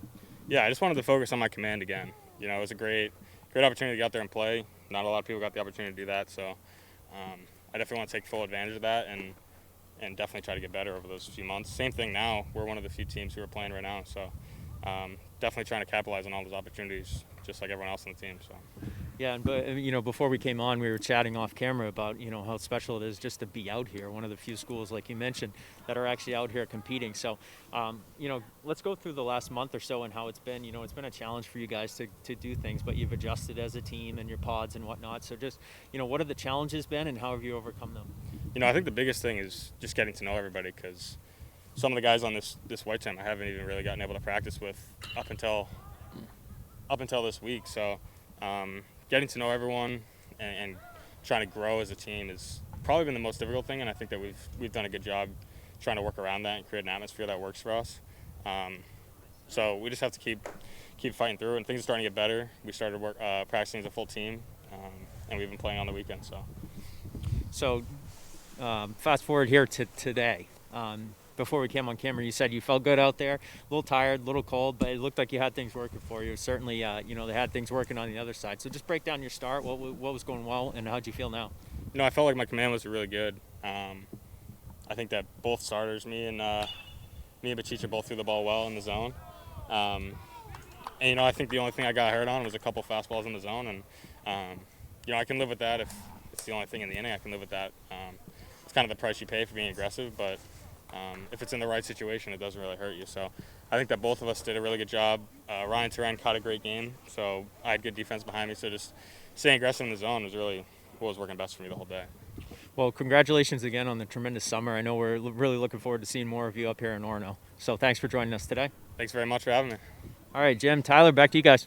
All right, thank you very much, Tyson. Nick Sinicola, a veteran on this UMaine baseball team at this point. And his teammate, Colton Carson, another impressive inning and another 1-2-3 inning. So Colton Carson faces 6 batters. He strikes out 2. In this inning, Sean Lawler fouled out to third base. Ryan Turan flying out to left field, and Colby Emmerts flying out to right field. So another 1-2-3 inning for Colton Carson. And Nick Sinicola's final line. How about this one, Tyler? 5 innings of work, 3 hits, no runs, 7 strikeouts, and no walks. Pretty impressive. Yeah, that's kind of just what you expect from Nick at this point. You try not to get too used to it, but nobody in the America struck out more guys in that shortened season than he did. Nobody struck out more batters in the Futures League this summer than he did. He's what you want in an ace, and his development has just been really fun to watch. All right, Andrew Ruggiero back out there on the hill for the gray team. The white team with a chance in this 7-inning ball game for a walk-off win right here. I mean, how about a little drama, Tyler? I would love it. They got the guys coming up. I think Jeff Mahee is going to lead off here, and I mean, hey, what else could you ask for besides a 1-0 walk-off win in a fall ball inter-squad game? That's what you love. Yeah, it'll be the top of the lineup for the white team. Mejia will be followed by Jake Marquez, and then Scout Knotts for the white squad. Ruggiero in his lone inning of this ball game, a 1-2-3 frame in the 6th. So Bachicha for 4 for the white team. And then it was Nick Cavilla for an inning. He had a 1-2-3 inning. We'll see what the white team can do here against the righty Ruggiero in the bottom of the 7th. Mejia is 0 for 2, a couple of groundouts, once to short and once back to the pitcher, Sinicola at the time. Takes ball 1. Ruggiero delivers, and that one tails outside. And this is fun to watch. I mean, Ruggiero, a young guy who throws hard, who's trying to develop his other second and third pitch. This is kind of where a lot of young college pitchers get their start coming out of the bullpen. They're going to need people in high-leverage situations, things like that. Could just be his time in the rotation for getting his work in, but can't help but feel that maybe in the back of Coach Durbo's mind there's thoughts about his bullpen in the spring and where maybe Andrew Ruggiero fits into that. 3 straight wide ones. And that one finds the strike zone, so 3-1 to Mejia. Leadoff batter looking to do his job here, leading off the 7th inning, get on base however he can, and he is going to draw the base on balls. So Mejia with the leadoff walk, potential winning run now at first base, nobody out, and Jake Marquez coming to the plate. Haven't been many hits in this ball game. Jake has one of them. He singled in the 4th, went down swinging in the 1st. If you're Ruggiero, this is an out you need to get with Scout Knotts on deck, Joey Bermonti in the hole. 2 big boppers are lined up. And squaring there, pulling the bat back. Here's a fire down to first by Terren, but the runner Mejia gets back in safely. I think the call from the umpire behind the mound, Scott Heath, was that Marquez offered at that pitch.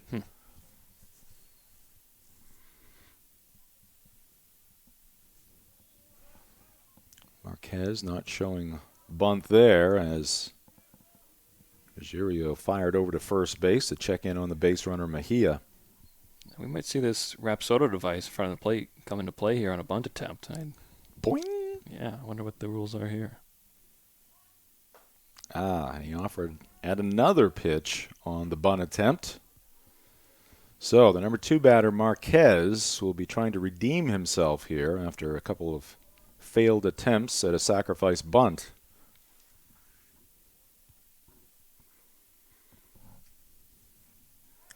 Middle infield at double play depth, and another base runner has been picked off. So a base running blunder there by Mejia, strayed too far, and the quick move by Ruggiero picks him off. That is the 2nd time today a Maine base runner has been picked off, and both times it has been the white team.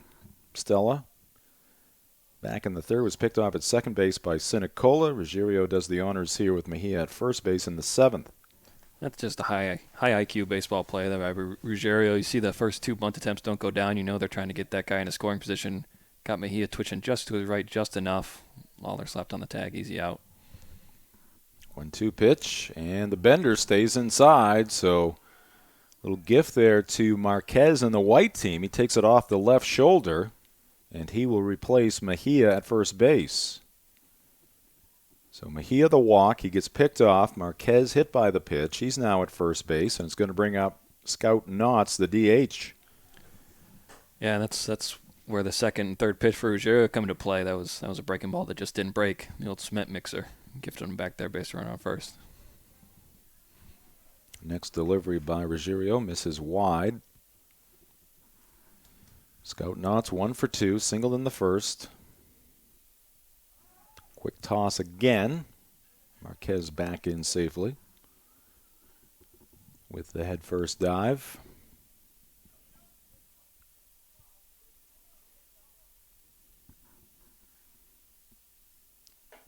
And that pitch is in at the letters for a strike. Yeah, there are many aspects of the game of baseball, and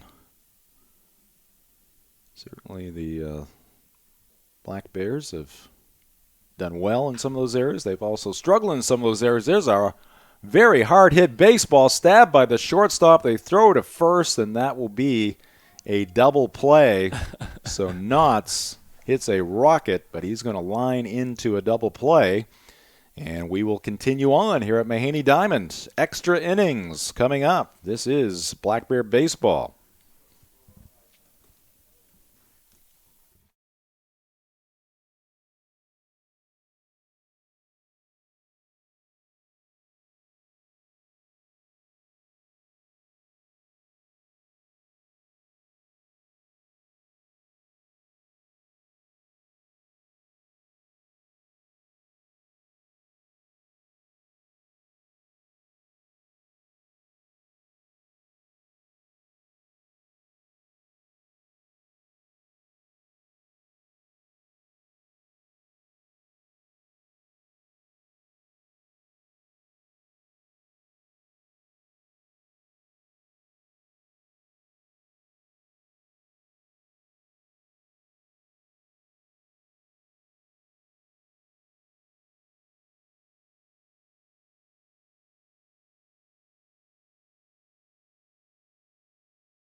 Haney Diamond, we were planning on playing 7, but we have been forced into a little overtime here this afternoon as neither side has scored in this gray-white game.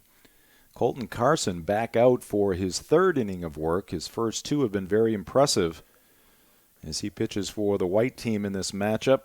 Carson has faced 6 batters. He has retired all 6, and he has struck out 2 in his time on the hill. A lot of impressive pitching, Tyler, over the course of this game, and we'll see if the offense can pick it up late. Yeah, a couple of good pitches to get slight jams from the staff, but also the offense running into some outs on the base path and unforced errors, killing a couple of rallies so far today through 7. Yeah, we were talking about it during the break. The hardest hit ball of the day off the bat of Scout Knotts, but he lines to the shortstop, Jake Reynes, who makes a nice play, lunging to his left and then fires to first with a runner on the move. What looked to be a line single to center field turns into a double play. So the gray team back at the plate, and the first pitch by Carson in there for a strike. Standing in is the center fielder, Colin Plant. Colin, a walk, a stolen base. He's also flown out to left field. Goes in that direction here, but it's going to land safely down that left side. Left fielder Mejia could not get to it, so just a strike.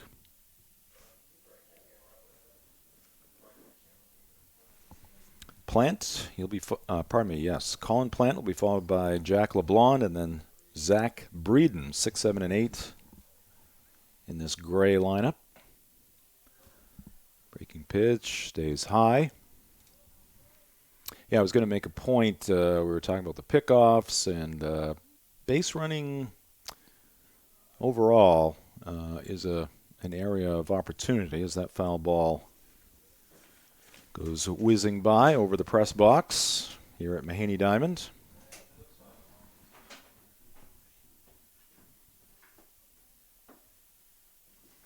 And when you're playing those conference games, many of them are very tight, Tyler. You know, one base running blunder can cost you a W. Yeah, and I think a little bit of that is just we've talked a little bit about the speed of the game at the college level, and a couple of the guys we've seen picked off or run into outs have been on the younger side, and that's just comes with the adjustment, comes with the advancement in level here. As the game speeds up, you get a little amped, and you got to just slow it down. I played for Coach Sanborn down at St. Joseph's of Maine, and he was always big on the great one, slow it down, and I think that might be playing a role today, but just overall, it's just something that, like you said, it can make or break a game wide open either way, especially early in the season here in New England where games are a little bit more low-scoring affairs. So Plant strikes out. LeBlanc at the plate. He is 0 for 1 with a strikeout and a walk. Takes an 0-2 pitch up and in from Colton Carson, who now has 3 strikeouts in this one.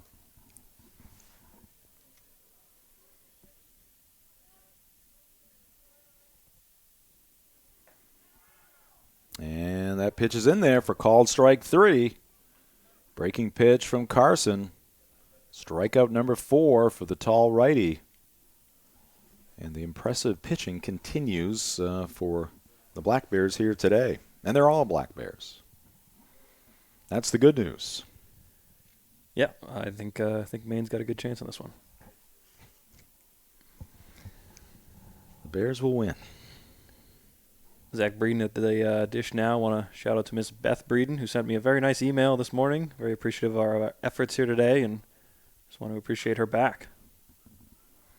We appreciate you, Beth. And there's a ground ball to third, and the fire over to first. The third straight 1-2-3 inning for the reliever, Colton Carson. Down goes the gray team. They are still scoreless. The white team looking for their first run coming up in the bottom of the 8th inning. This is UMaine Baseball.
Diamond here on the campus of the University of Maine. This intra-squad game, little fall baseball for you here in our Facebook broadcast. Great to have you with us.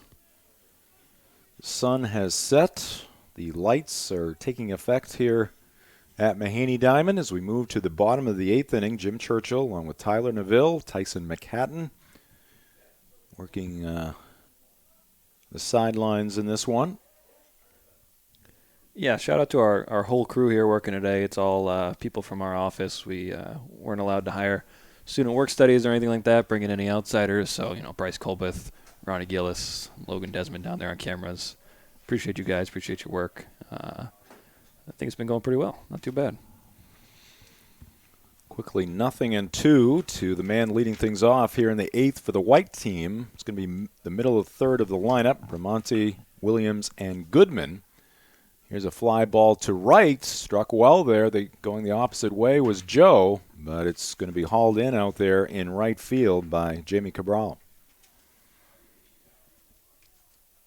And when Joe's going good, he will be picking up some extra base hits in that direction. But here, just a relatively loud out for out number 1. Now the number 5 batter, Williams, to the plate. Richie looking for some contact here. Has struck out swinging a couple of times. Right-handed batter, great speed, as I mentioned earlier. And that pitch is over the inside edge.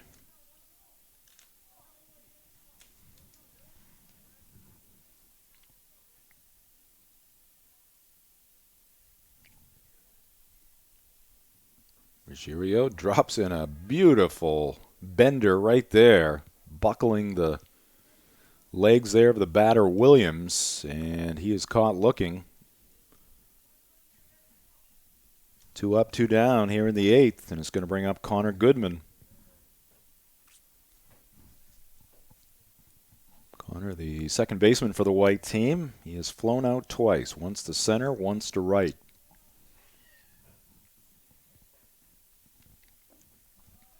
And half-hearted swing there by Goodman. Well around on that swing. Strike 1.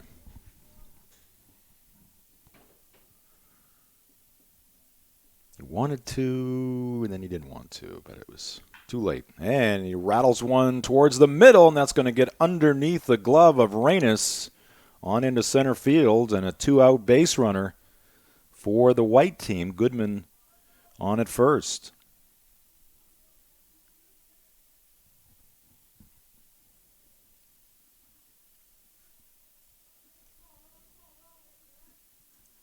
And that's going to bring up Carter Roman, first baseman for the white team. 0 for 2, a flyout and a strikeout.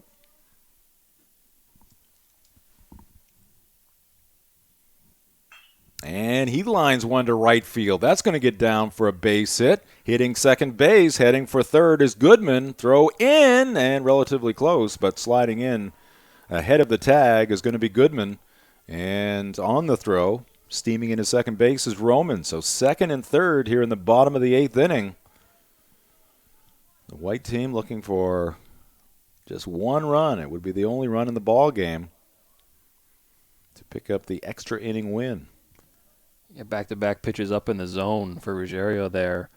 Got through Joey Bramante and had that nice breaking ball to get the second out of the inning.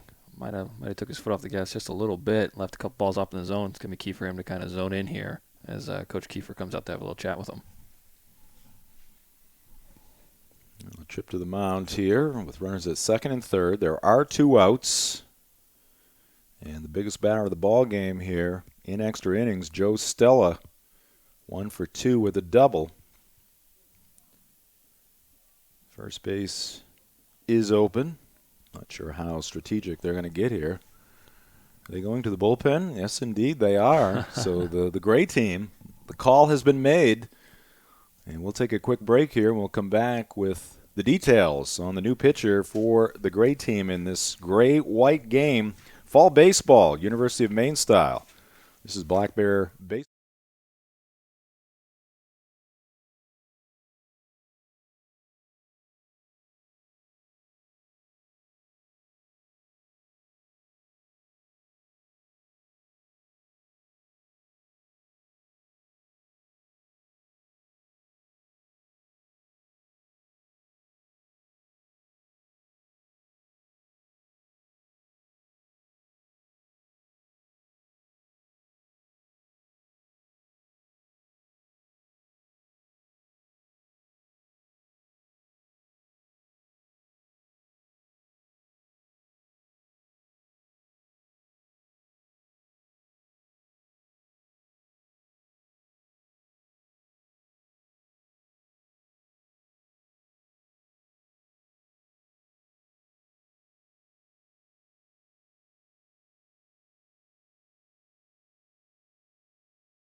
Mahaney under the lights now. This game started around 4 p.m., and we are into extra innings here, scheduled for 7 innings. We're playing in the bottom of the 8th.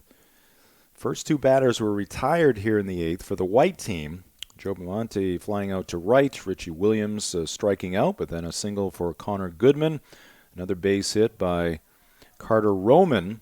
Goodman heading to third on the base hit by Roman. Roman taking second on the throw. The only base runner that counts right here is that runner at third base, Connor Goodman. And the batter is Joe Stella. And the new pitcher is Dylan Stimpson. Redshirt senior, 6'3", right-hander from Fairfield, Connecticut. Went to UConn initially to play baseball, and he induces a ground ball to the left side. Little crow hop, and the fire over to first, and that's going to do it here in the 8th. Making the play is Jack LeBlond, and the white team will strand 2, and we will head to the 9th. Somebody call Bud Selig. Yeah, he's going to have to step in here relatively soon, but we are going to play the 9th, it looks like, so stay right here. This is Maine Baseball, a scoreless game from Mahaney Diamond.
Back here at Mahaney Diamonds as we head to the 9th inning. Again, we were scheduled to play 7, so we're playing a little extra baseball here, a little overtime between the gray team and the white team. Some fall baseball here within this University of Maine Black Bear baseball program. And our broadcast here today is brought to you by Bangor Savings Bank. At Bangor Savings Bank, you matter more. Looking for a change for the better? Bangor Savings Bank offers free ATMs worldwide, and their team is ready to help. Stop by or visit Bangor.com to discover more. Bangor Savings Bank, member FDIC, equal housing lender.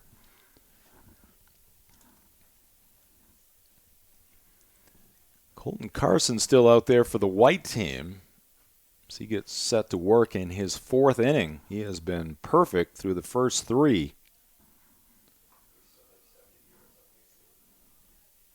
And due up for the gray team,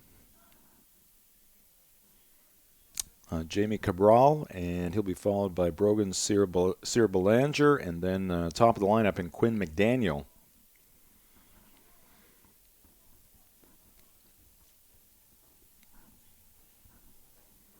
And the first pitch by Colton misses upstairs.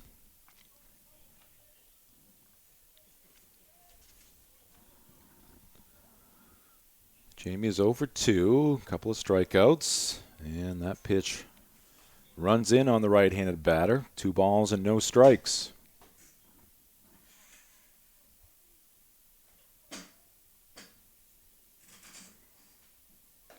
And the pitch nips that outside edge.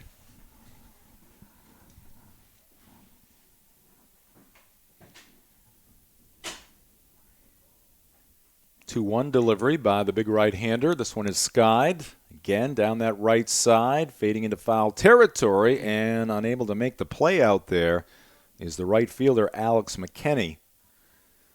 Looks like he may have taken his eye off that baseball briefly. Looking at the first baseman, Roman, making his way out there as well.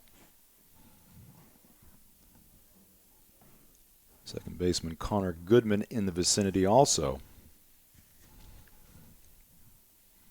Count even at 2 balls and 2 strikes. And a swing and a miss, strike 3. And for Colton Carson, I have him now for 5 strikeouts and recording 10 outs. Yeah, just kind of really establishing himself here again as a bona fide frontline option for Coach Darbo. I mean, just a big, tall body, high 80s fastball, good command, good poise so far. I mean, very, very impressive stuff out of Colton today. Pitch by the righty, and that's going to be dribbled foul off to the right, off the bat of Brogan Cyril Belanger. Brogan 0 for 2, couple flyouts.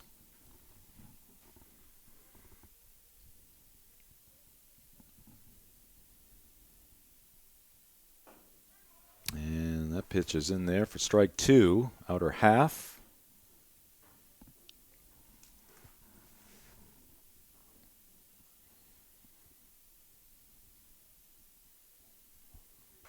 And staying alive there, high fastball, foul back to the screen. So Tyler, again, I'm learning more and more about your baseball career as this broadcast advances on here. We worked together during the basketball season last year, but unfortunately didn't get to do much work in the baseball season. But you were a pitcher at St. Joe's. Yeah, that's correct. I played there for Will Sanborn, who's one of the great figures of Maine baseball, a great man. Learned a lot from him. Yeah, it was just a good opportunity for me to come home. I grew up in a military family, and my dad retired after 22 years, the same year I graduated high school. So my family moved back up to Orono. They decided that's where they wanted to settle down. We had been here when I was in elementary school. My dad came to the University of Maine on the GI Bill. And then they settled down in Orono, and I settled down about 2.5 hours away, which felt like just about the right amount of distance. And really? Down in Wyndham. And I don't think that was necessary. But I know they're listening, so I can get a couple jabs in. But right down the street from my grandparents and aunts and uncles all live down in the Sanford area. So as a kid that moved around a lot, them having a chance to come to the ballpark and see me play and kind of be around me more was a really great opportunity, alongside the chance to play for Coach Sanborn. Ground ball towards the middle. Defense has been quite clean here today, and a nice play there by the shortstop Marquez for out number 2, ranging to his left. So the beat goes on in this one, dominated by pitching. So give me a comp, Tyler Neville, major league pitcher that you would compare yourself to in style, not necessarily in stature or overall career. But. Sure. I mean, I was a big splitter guy. I really loved the splitter. Wow. So Trevor Hoffman was a guy with a good splitter. Kurt Schilling was a very big pitching role model for me. Just those kind of bulldog kind of mentality guys were the guys I looked up to. I mean, looked up to Pedro a lot, obviously as a New England kid, but didn't quite have the velocity that he had. But love to throw the splitter. Love to change guys' eye level. So if you're putting the pressure on me to comp myself, I will choose 2 Hall of Famers. Okay. Yeah. Why not?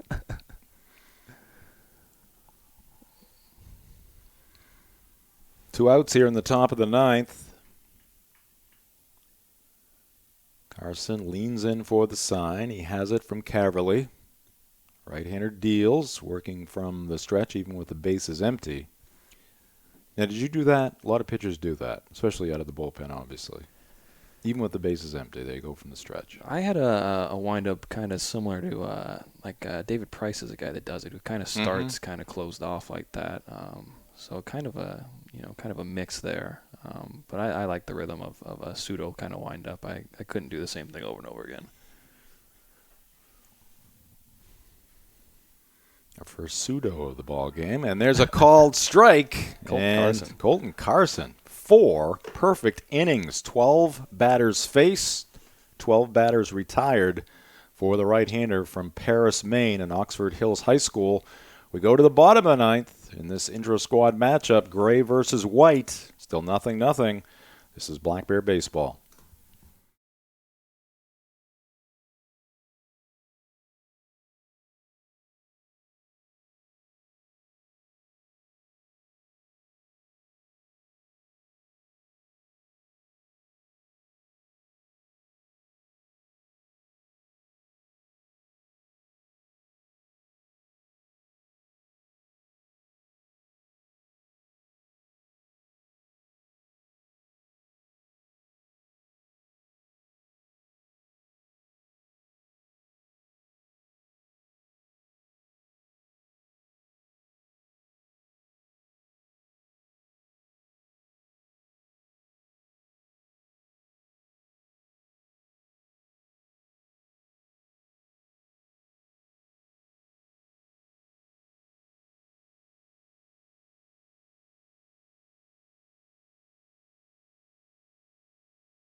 Kenny will lead off the bottom of the ninth inning for the white team in this scoreless contest. Dylan Stimson got the final out in the eighth, and that pitch is going to be fouled off the left foot or leg of McKinney. That can't feel too good, Tyler, on this chilly evening. Yeah, and kudos to Stimson and Terenbeck. They're trying to sell it, but Heath finally came through with the foul call there towards the end. Yeah, Dylan Stimson can be a valuable guy on this Maine pitching staff. A lot of experience, doesn't throw all that hard, but has a deceptive delivery.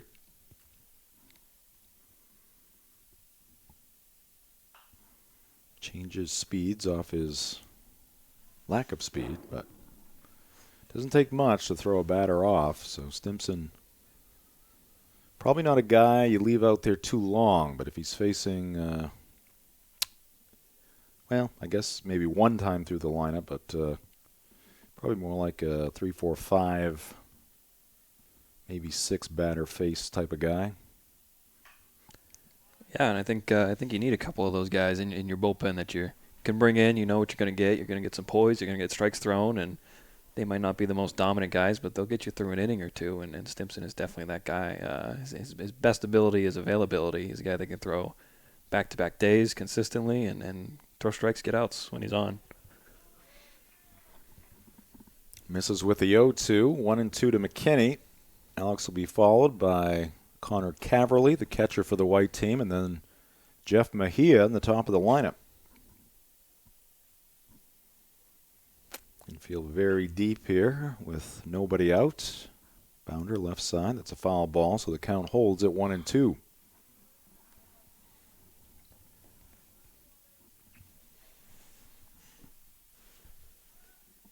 Been a tough year for the game of baseball. Of course, college baseball scene was just getting cranked up when things were shut down with a whoa. That was something new out of the playbook there from Dylan Stimson.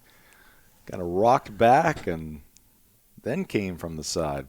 Almost looked skyward there, like a didn't spin around like Louis Tiant, but showing a little more in his quirky arsenal, and he induces a swing and a miss there by McKinney. So leadoff batter retired here in the ninth.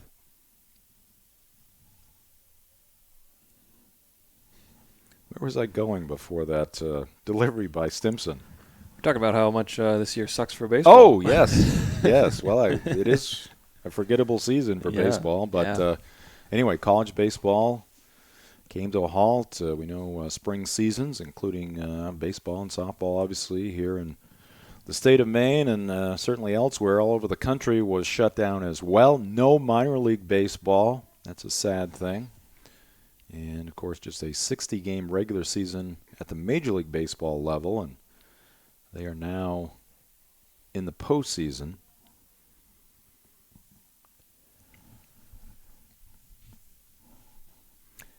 I have not been a major consumer. As much as I love the game of baseball, I have not been a major consumer of Major League Baseball, even my beloved Red Sox, just because I just doesn't seem real. I mean, it's not real. It is a strange season. It's They're going doing to it count in the books, but it's us watching it. We know it's an outlier for sure. Doing it for the money, which they obviously need, and keep the game alive. There's a swing and a miss, but it's going to get past the catcher, go to the backstop. So a strikeout credited to Stimson, but maybe a little of that deception worked on the catcher, Turen, as he could not handle it. So a base runner here for the White squad with the 1 out in the bottom of the 9th inning. Sure, Turen's probably getting a little winded out there. I don't know how many times he's caught 9 straight full innings during this fall ball season, but he's done a pretty good job back there all day long and just kind of lost that one. Like you said, that timing kind of thing that Stimson plays with, also plays with his catcher. Ball 1. Standing in now is Jeff Mejia, the leadoff batter. He's been on base once. He walked his last trip in the 7th. 0 for 2 officially. Here's a pitch, and that one is fouled back to the screen.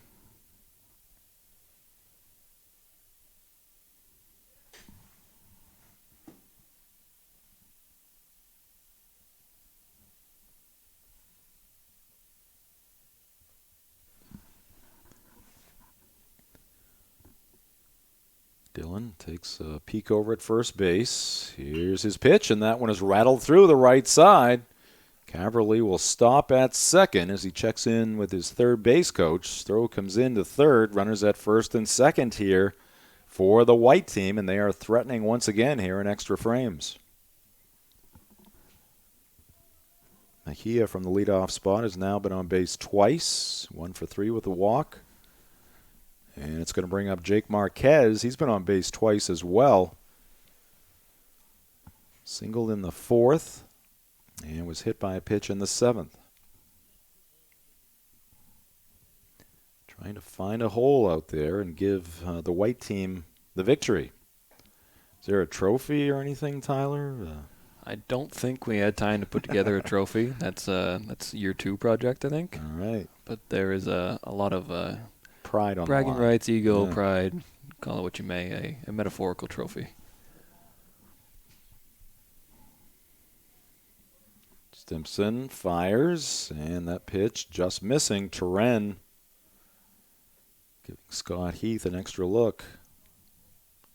Now, who knows? Scott may have a dinner reservation somewhere, and he's looking for this game to end, despite the fact he's a pitching coach. Now Turen will make him pay a little bit by coming out and having a conversation and extending the inning a little more. Outfield now in for the Gray team. They're going to try to cut that run down at home. That would be a pretty exciting way to cap this. But big gap in left center field. Center fielder for the Gray team, Colin Plant, well into right center. Stimson fires, and this one off the end of the bat, and the pitcher's going to make the call and the catch for out number 2. So Marquez can't square one up. A rare F1. now this is the guy the White team wants up. Scout Knott's probably hit the hardest ball of the game so far today, right up the middle. Anything like that now will certainly cause some excitement. Scout looking for a knock here to end this one for the White team. Slow breaking pitch, misses down and away.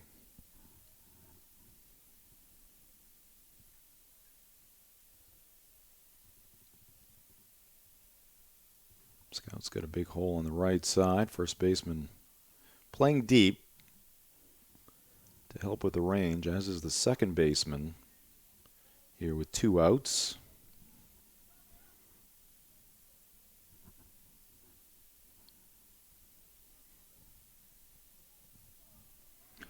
We have not seen, well, we've not seen many hard hit baseballs, period. We definitely have not seen any hard hit baseballs to the left side of the diamond here today.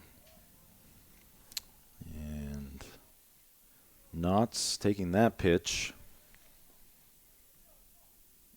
Appeared with his body language that he may have regretted taking that pitch. Not a bad pitch to take a hack at there up in the zone. 2-1. And he lays off that pitch.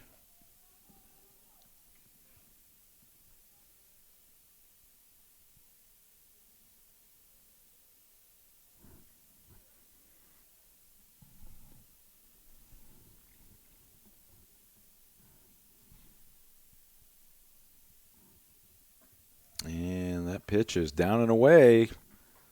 Ball 4, so Knotts down to first. That's going to load him up.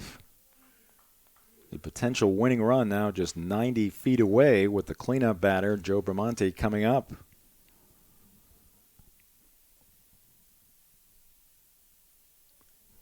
Bramante 0 for 3, ground out, a strikeout, and a flyout.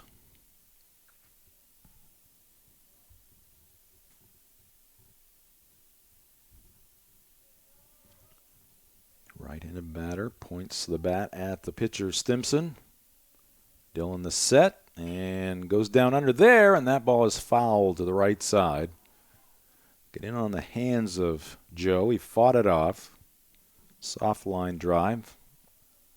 Just past the dive of the first baseman for the Gray squad, Sean Lawler.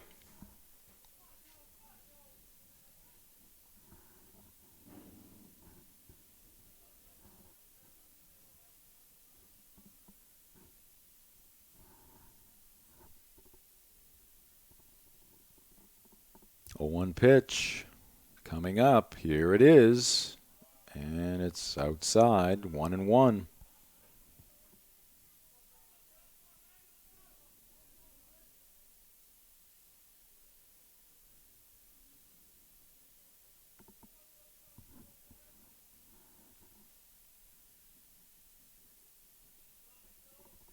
Bramante awaits the pitch, and it's down and away. Knocked down there by Turenne, but the count is 2-1. No place to put Joe. Just looking at the disparity in the size of the numbers on the back of the Gray team, they are nice and visible for our broadcasters, or for us as broadcasters from the press box. And those numbers on the White team are tiny. Swing and a miss. 2 balls and 2 strikes.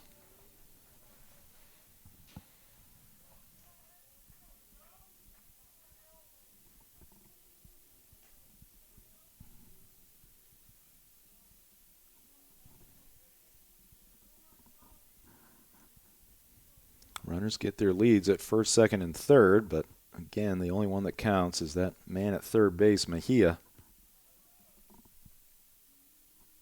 2 balls, 2 strikes, 2 outs. The pitch, and it's slashed foul over near that first base dugout.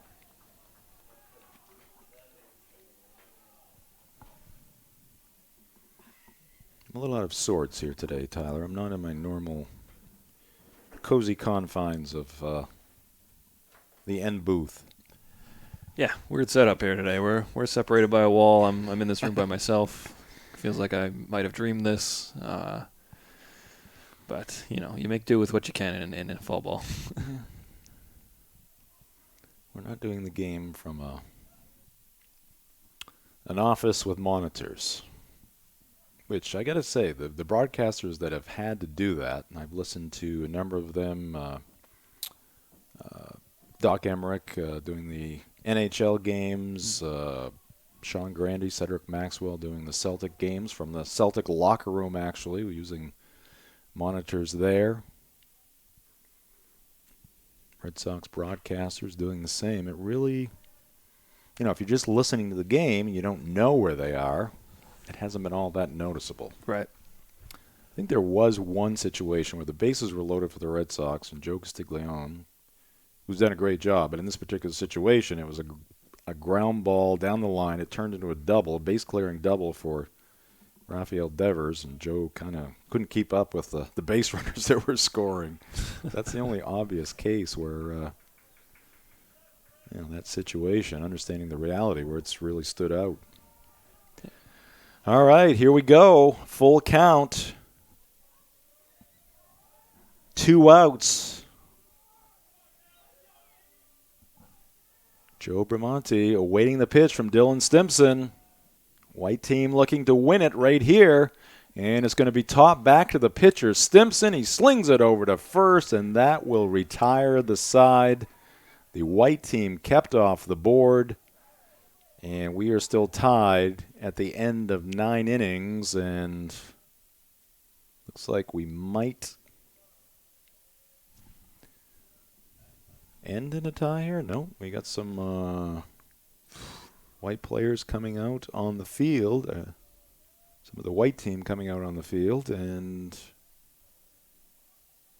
we will forge on. So we'll take a break here. We'll come back with inning number 10. 0-0. This is Black Bear Baseball.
We go to the 10th inning here at Mahaney Diamond.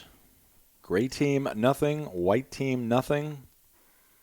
Big threat in the bottom of the 9th inning by the white team as they had him loaded up with 2 outs and the cleanup batter at the plate on a 3-2 pitch. Joe Bramante grounding back to the pitcher Dylan Stimson, who fired to first to end the inning and the threat. And now we go to the 10th inning. Gray team coming to the plate. Leading things off will be their shortstop, Jake Reynes. He'll be followed by Sean Lawler and then Ryan Turen. I may be missing one batter. We'll see. My scorebook, which is not really a scorebook, it was a lineup card, and I've just run out of room, so I quit. Did not anticipate this when I pitched this idea to our team. This is something else. Yes, it will be Reynes leading off. So Reynes, Lawler, and Turen, 2, 3, and 4 here in the 10th for the Gray team and the Gray-White matchup. Fall baseball here at the University of Maine. Dean's Detailing has been Maine's auto detailing leader since 1971. Renew your vehicle's appearance, protect your auto investment, and enjoy the ride. Call 945-3016 or book your appointment at deansdetailing.com.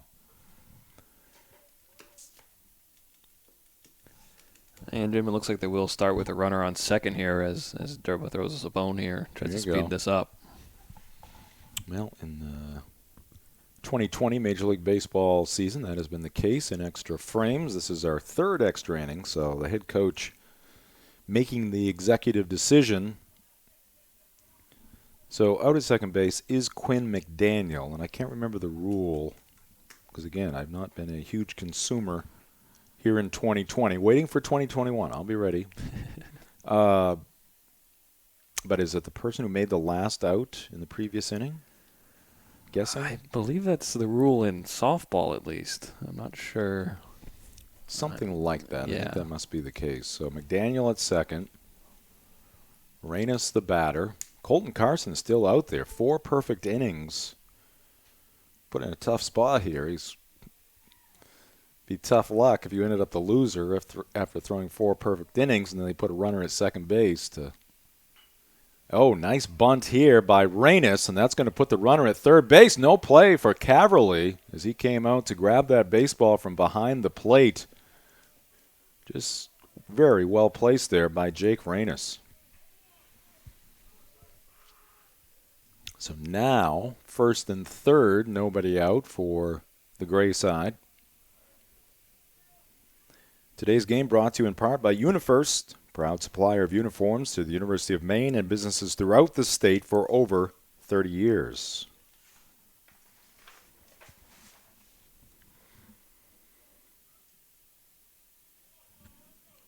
The batter is Sean Lawler, first baseman for the gray team, 0 for 3. A fly out, a strikeout, and a foul out to the third baseman, Bramante.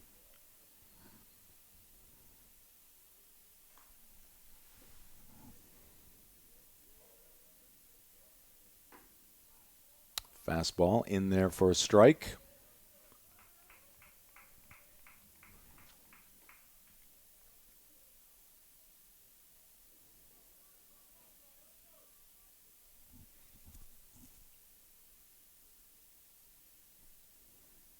And that pitch fouled back to the screen.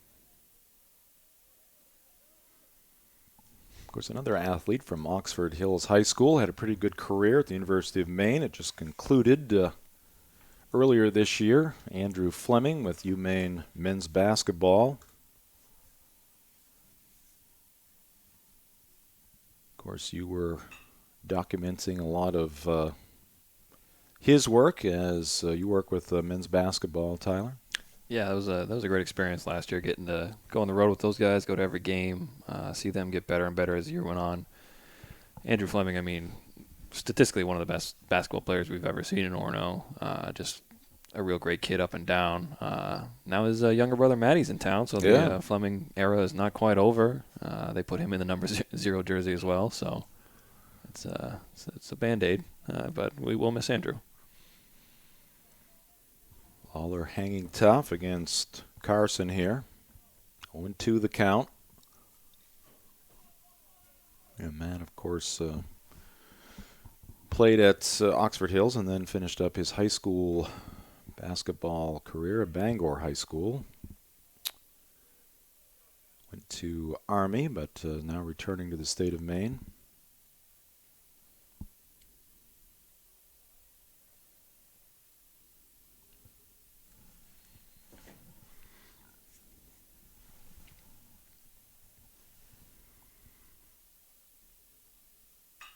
That pitch is driven, and this should give us the first run of the ball game. Let's see. Here's the throw to second base. Runner tagging at third, and scoring is Quinn McDaniel on the sac fly by Sean Lawler. And it is now 1-0 Gray Team here in the top of the 10th inning. Let that be a lesson for everyone out there. Nobody holds the Black Bears scoreless for 19 straight frames. Not even the Black Bears. And Coach Derba has come out to grab the, what is it again? I keep forgetting as well. The Rapsodo. Rapsodo. Yes. Is heading to the showers. Apparently they've collected all the data they wish to collect for the day.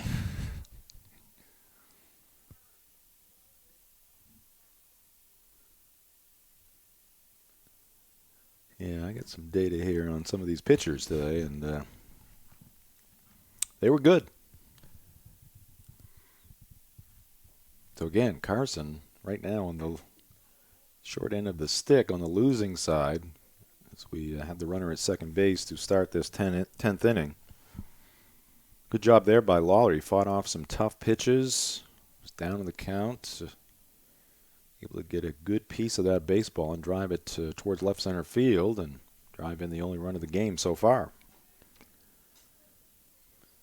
This game is brought to you in part by Bangor International Airport, the best choice to get to and from Black Bear Nation. Bangor International Airport, fly like the Black Bears. 2-1 pitch off the mid of Caverly. And that is ball 4, so Turen trots down to first. And now we're going to get a change at first base. Not the first time they have changed faces at that position. Stella and Roman have been sharing duties there. Roman back in for Stella. First and second now, 1-0 Gray team. They're looking for more with nobody out here in the top of the 10th.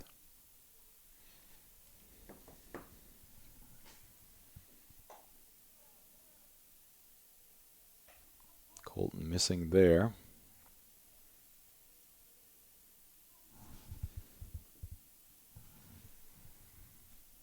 Not sure how many pitches he's thrown, but probably one of his longest stints, certainly here in fall baseball. 1-0 delivery, and that's over the inside corner. 1-1 to the batter, Colby Emmerts, serving as the DH, 0 for 3, a couple of flyouts and a ground out. Let's put the ball in play.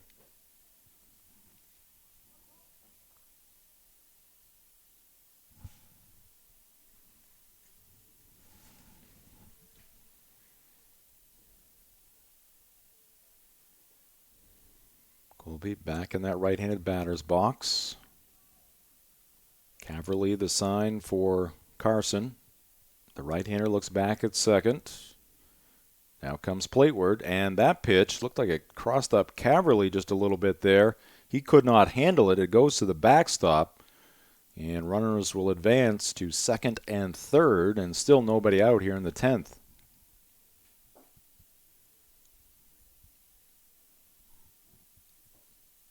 I think we have some action happening in that white team bullpen. Cannot see beyond the Mahaney clubhouse on the third base side, but did see some Black Bears trotting down there a short time ago.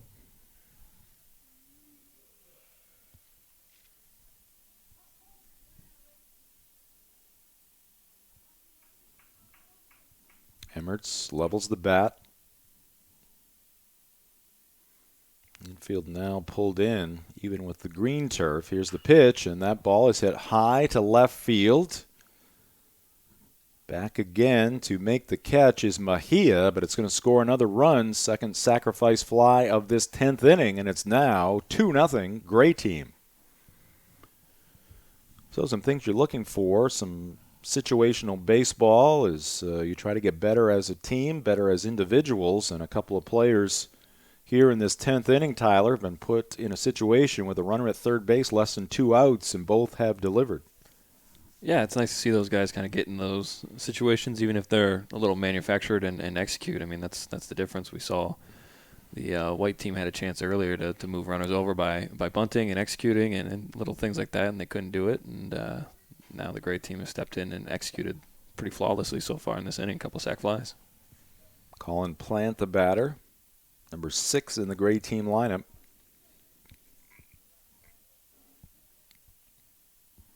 He is 0 for 2 with a walk. Has a stolen base in the ball game.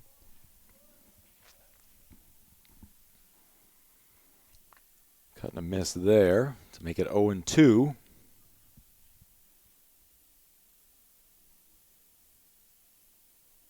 Scoreboard has 1 out, but there has to be 2. Pitch inside, driving Plant off the plate.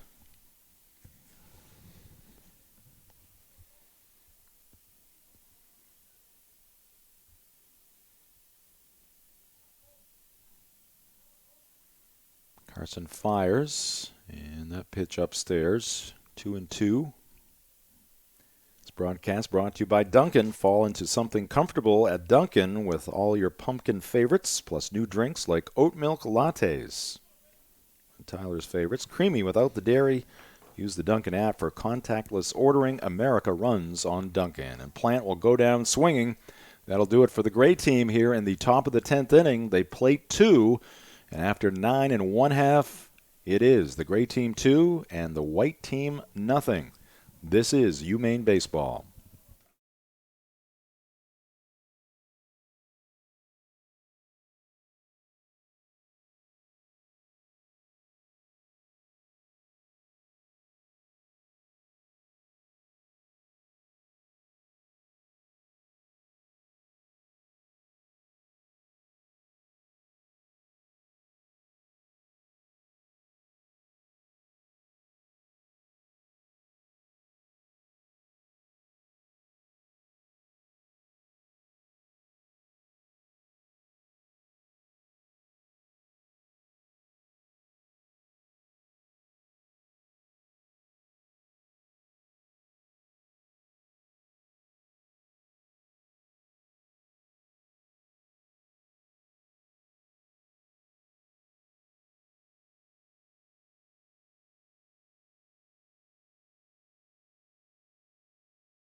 Welcome back to Mahaney Diamond. 2-0 lead for the gray team in this intra-squad matchup. Fall baseball here for this University of Maine baseball program. We were scoreless through the first 7. That was our scheduled allotment for today, but no score, so we've added some innings. Scoreless in the 8th, scoreless in the 9th, finally, with a little help, putting the leadoff or putting a base runner at second base to start the inning for the gray team, but they picked up a couple of sacrifice flies, and they have a 2-0 lead. Now the white team will have a base runner at second base to start the bottom of the 10th. Dylan Stimson on the mound, and the crafty right-hander. You don't often say that about righties, Tyler. Were you a right-hander or a left-hander? I was a right-hander. Okay. But crafty is usually reserved for lefties. But I think it's very appropriate for Dylan Stimson. He is very crafty out there on the hill. Induces a swing and a miss here by Richie Williams. Joe Bramante is the runner at second base. He made the final out, actually with the bases loaded, in the bottom of the 9th inning. So he is at second base. 1-1 the count to Williams, who takes a ball.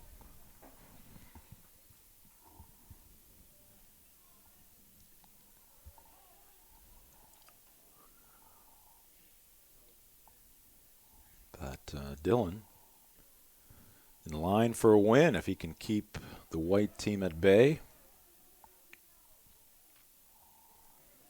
3-1. Oh, no, they're going to say he went around. So 2 balls and 2 strikes. Tough to check swing with just one umpire. I think they went to the player down here behind the plate working the radar gun. And that pitch outside, so the count is now full. Yeah, kudos to the staff here. Guys on camera out in the elements. Again, nice and dry today, but not the warmest day we've had this week. And that pitch is outside, ball 4. So now runners at first and second, nobody out for the white team. One name we haven't mentioned, I don't think, but really, I mean, he is the glue. Sam Hallett. I mean, Sam Hallett is the straw that stirs the drink. Yeah, this thing would fall apart quickly. He is a wizard.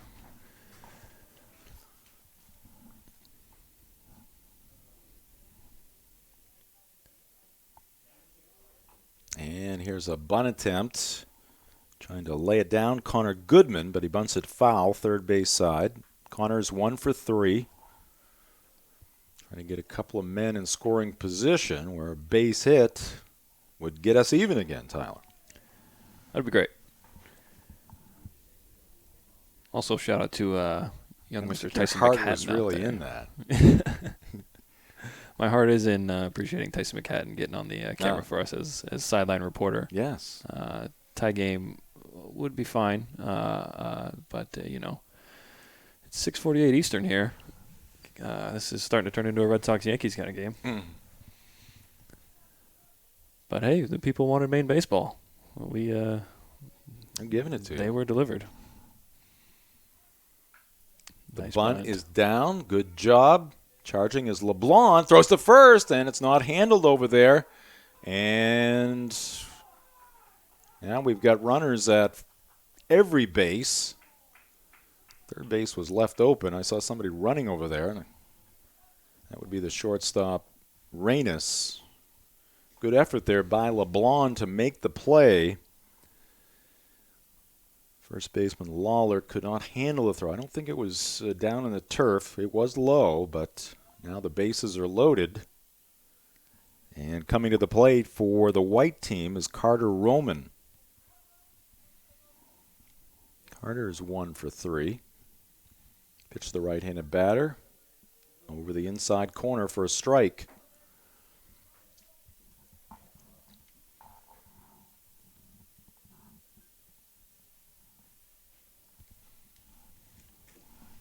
Well, Colton Carson, who is on the losing side of the ledger right now, he would be the loser if the white team cannot at least get this game even here. Could also become the winner very quickly with this situation. Bases loaded, nobody out.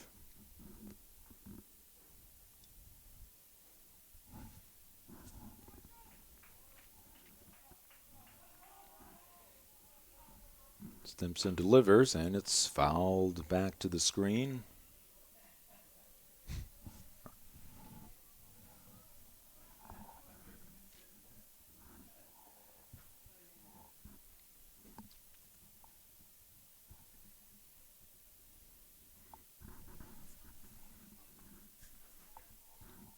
Middle infield at double play depth. Corners are in tight.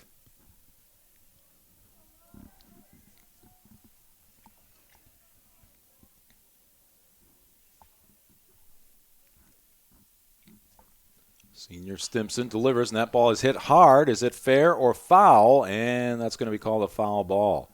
I think that is the right call. It hit to the left of the line, just barely beyond that bag, which tells me that close to the bag. It was not by much, but just a hair foul there. I agree with you, and I don't know why Ryan Tren would lie about that. He seemed pretty sure it was foul, so I'll believe him. You don't know why. I don't know why.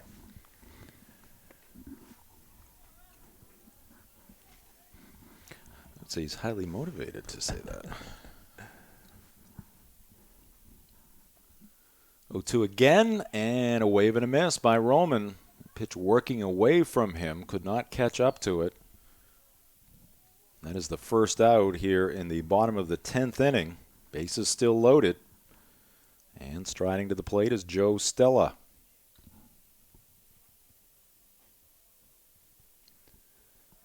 Joe had a chance to, again, my scorebook has gone awry here, such as it is, but he had a chance to win it in the 8th. Now has a chance to tie it here in the 10th with a base hit, and obviously he could find a gap or drive one down the line, might clear the bases and win it for the white team.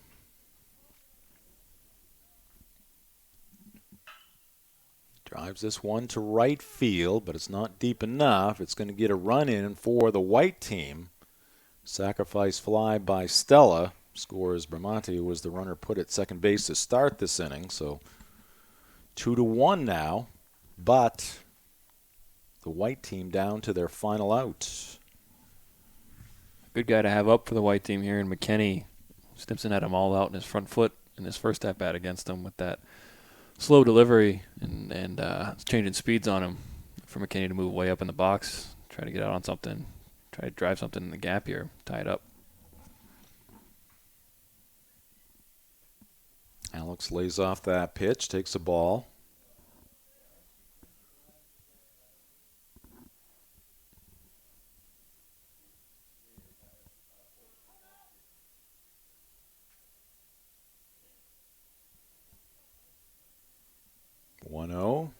And that pitch is in for a strike. Coming from the side, Stimson, as he usually does. Sometimes he'll go down under.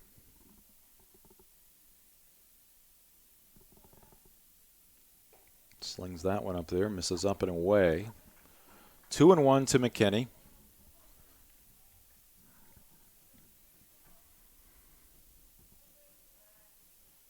That last sac fly scored a hit and an error, according to the scoreboard. I think the team is collectively losing their grasp on reality here, so we're just trying to finish up here. We're going with the flow. All right, this one straight up the chute. Well, not straight up the chute, but close to it. And the first baseman can't handle it. One run is in to tie up the game. But Sean Lawler could not squeeze it. What looked to be a game-ending pop-out to the first baseman instead ends up on the turf. And a run is scored to tie it up, and now we have runners at first and third with 2 outs. There are no words. I mean, this is baseball, baby. I mean, this is how it goes, and we signed up for this. This is exciting. And now it's the catcher Caverly to the plate. He takes ball 1 from Stimson.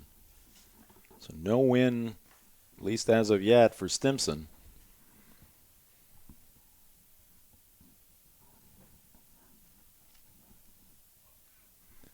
The right-hander delivers, and this ball is hit in the air to right field. Ranging back to make the play is the right fielder Cabral. And we are tied at 2 at the end. And looks like we're going to shake hands. Well, a better way to end an intra-squad game than a tie.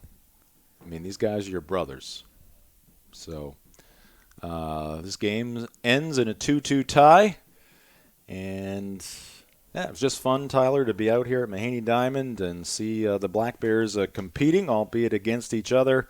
But really enjoyed working with you, the rest of the team, and we'll look forward to many more games coming up in the early part of 2021. Yeah, great to shake the rust off, restore a little bit of normalcy to our lives, and see some interesting baseball here on Mahaney Diamond. It was a good time all around. All right. Again, the final 2-2, and for our team here tonight, all the crew on the cameras, and, of course, Sam Hallett, who directed the show, and my broadcast partners, Tyler Neville and Tyson McHatton. I'm Jim Churchill saying so long from Mahaney Diamond. Thanks for joining us for some Black Bear baseball.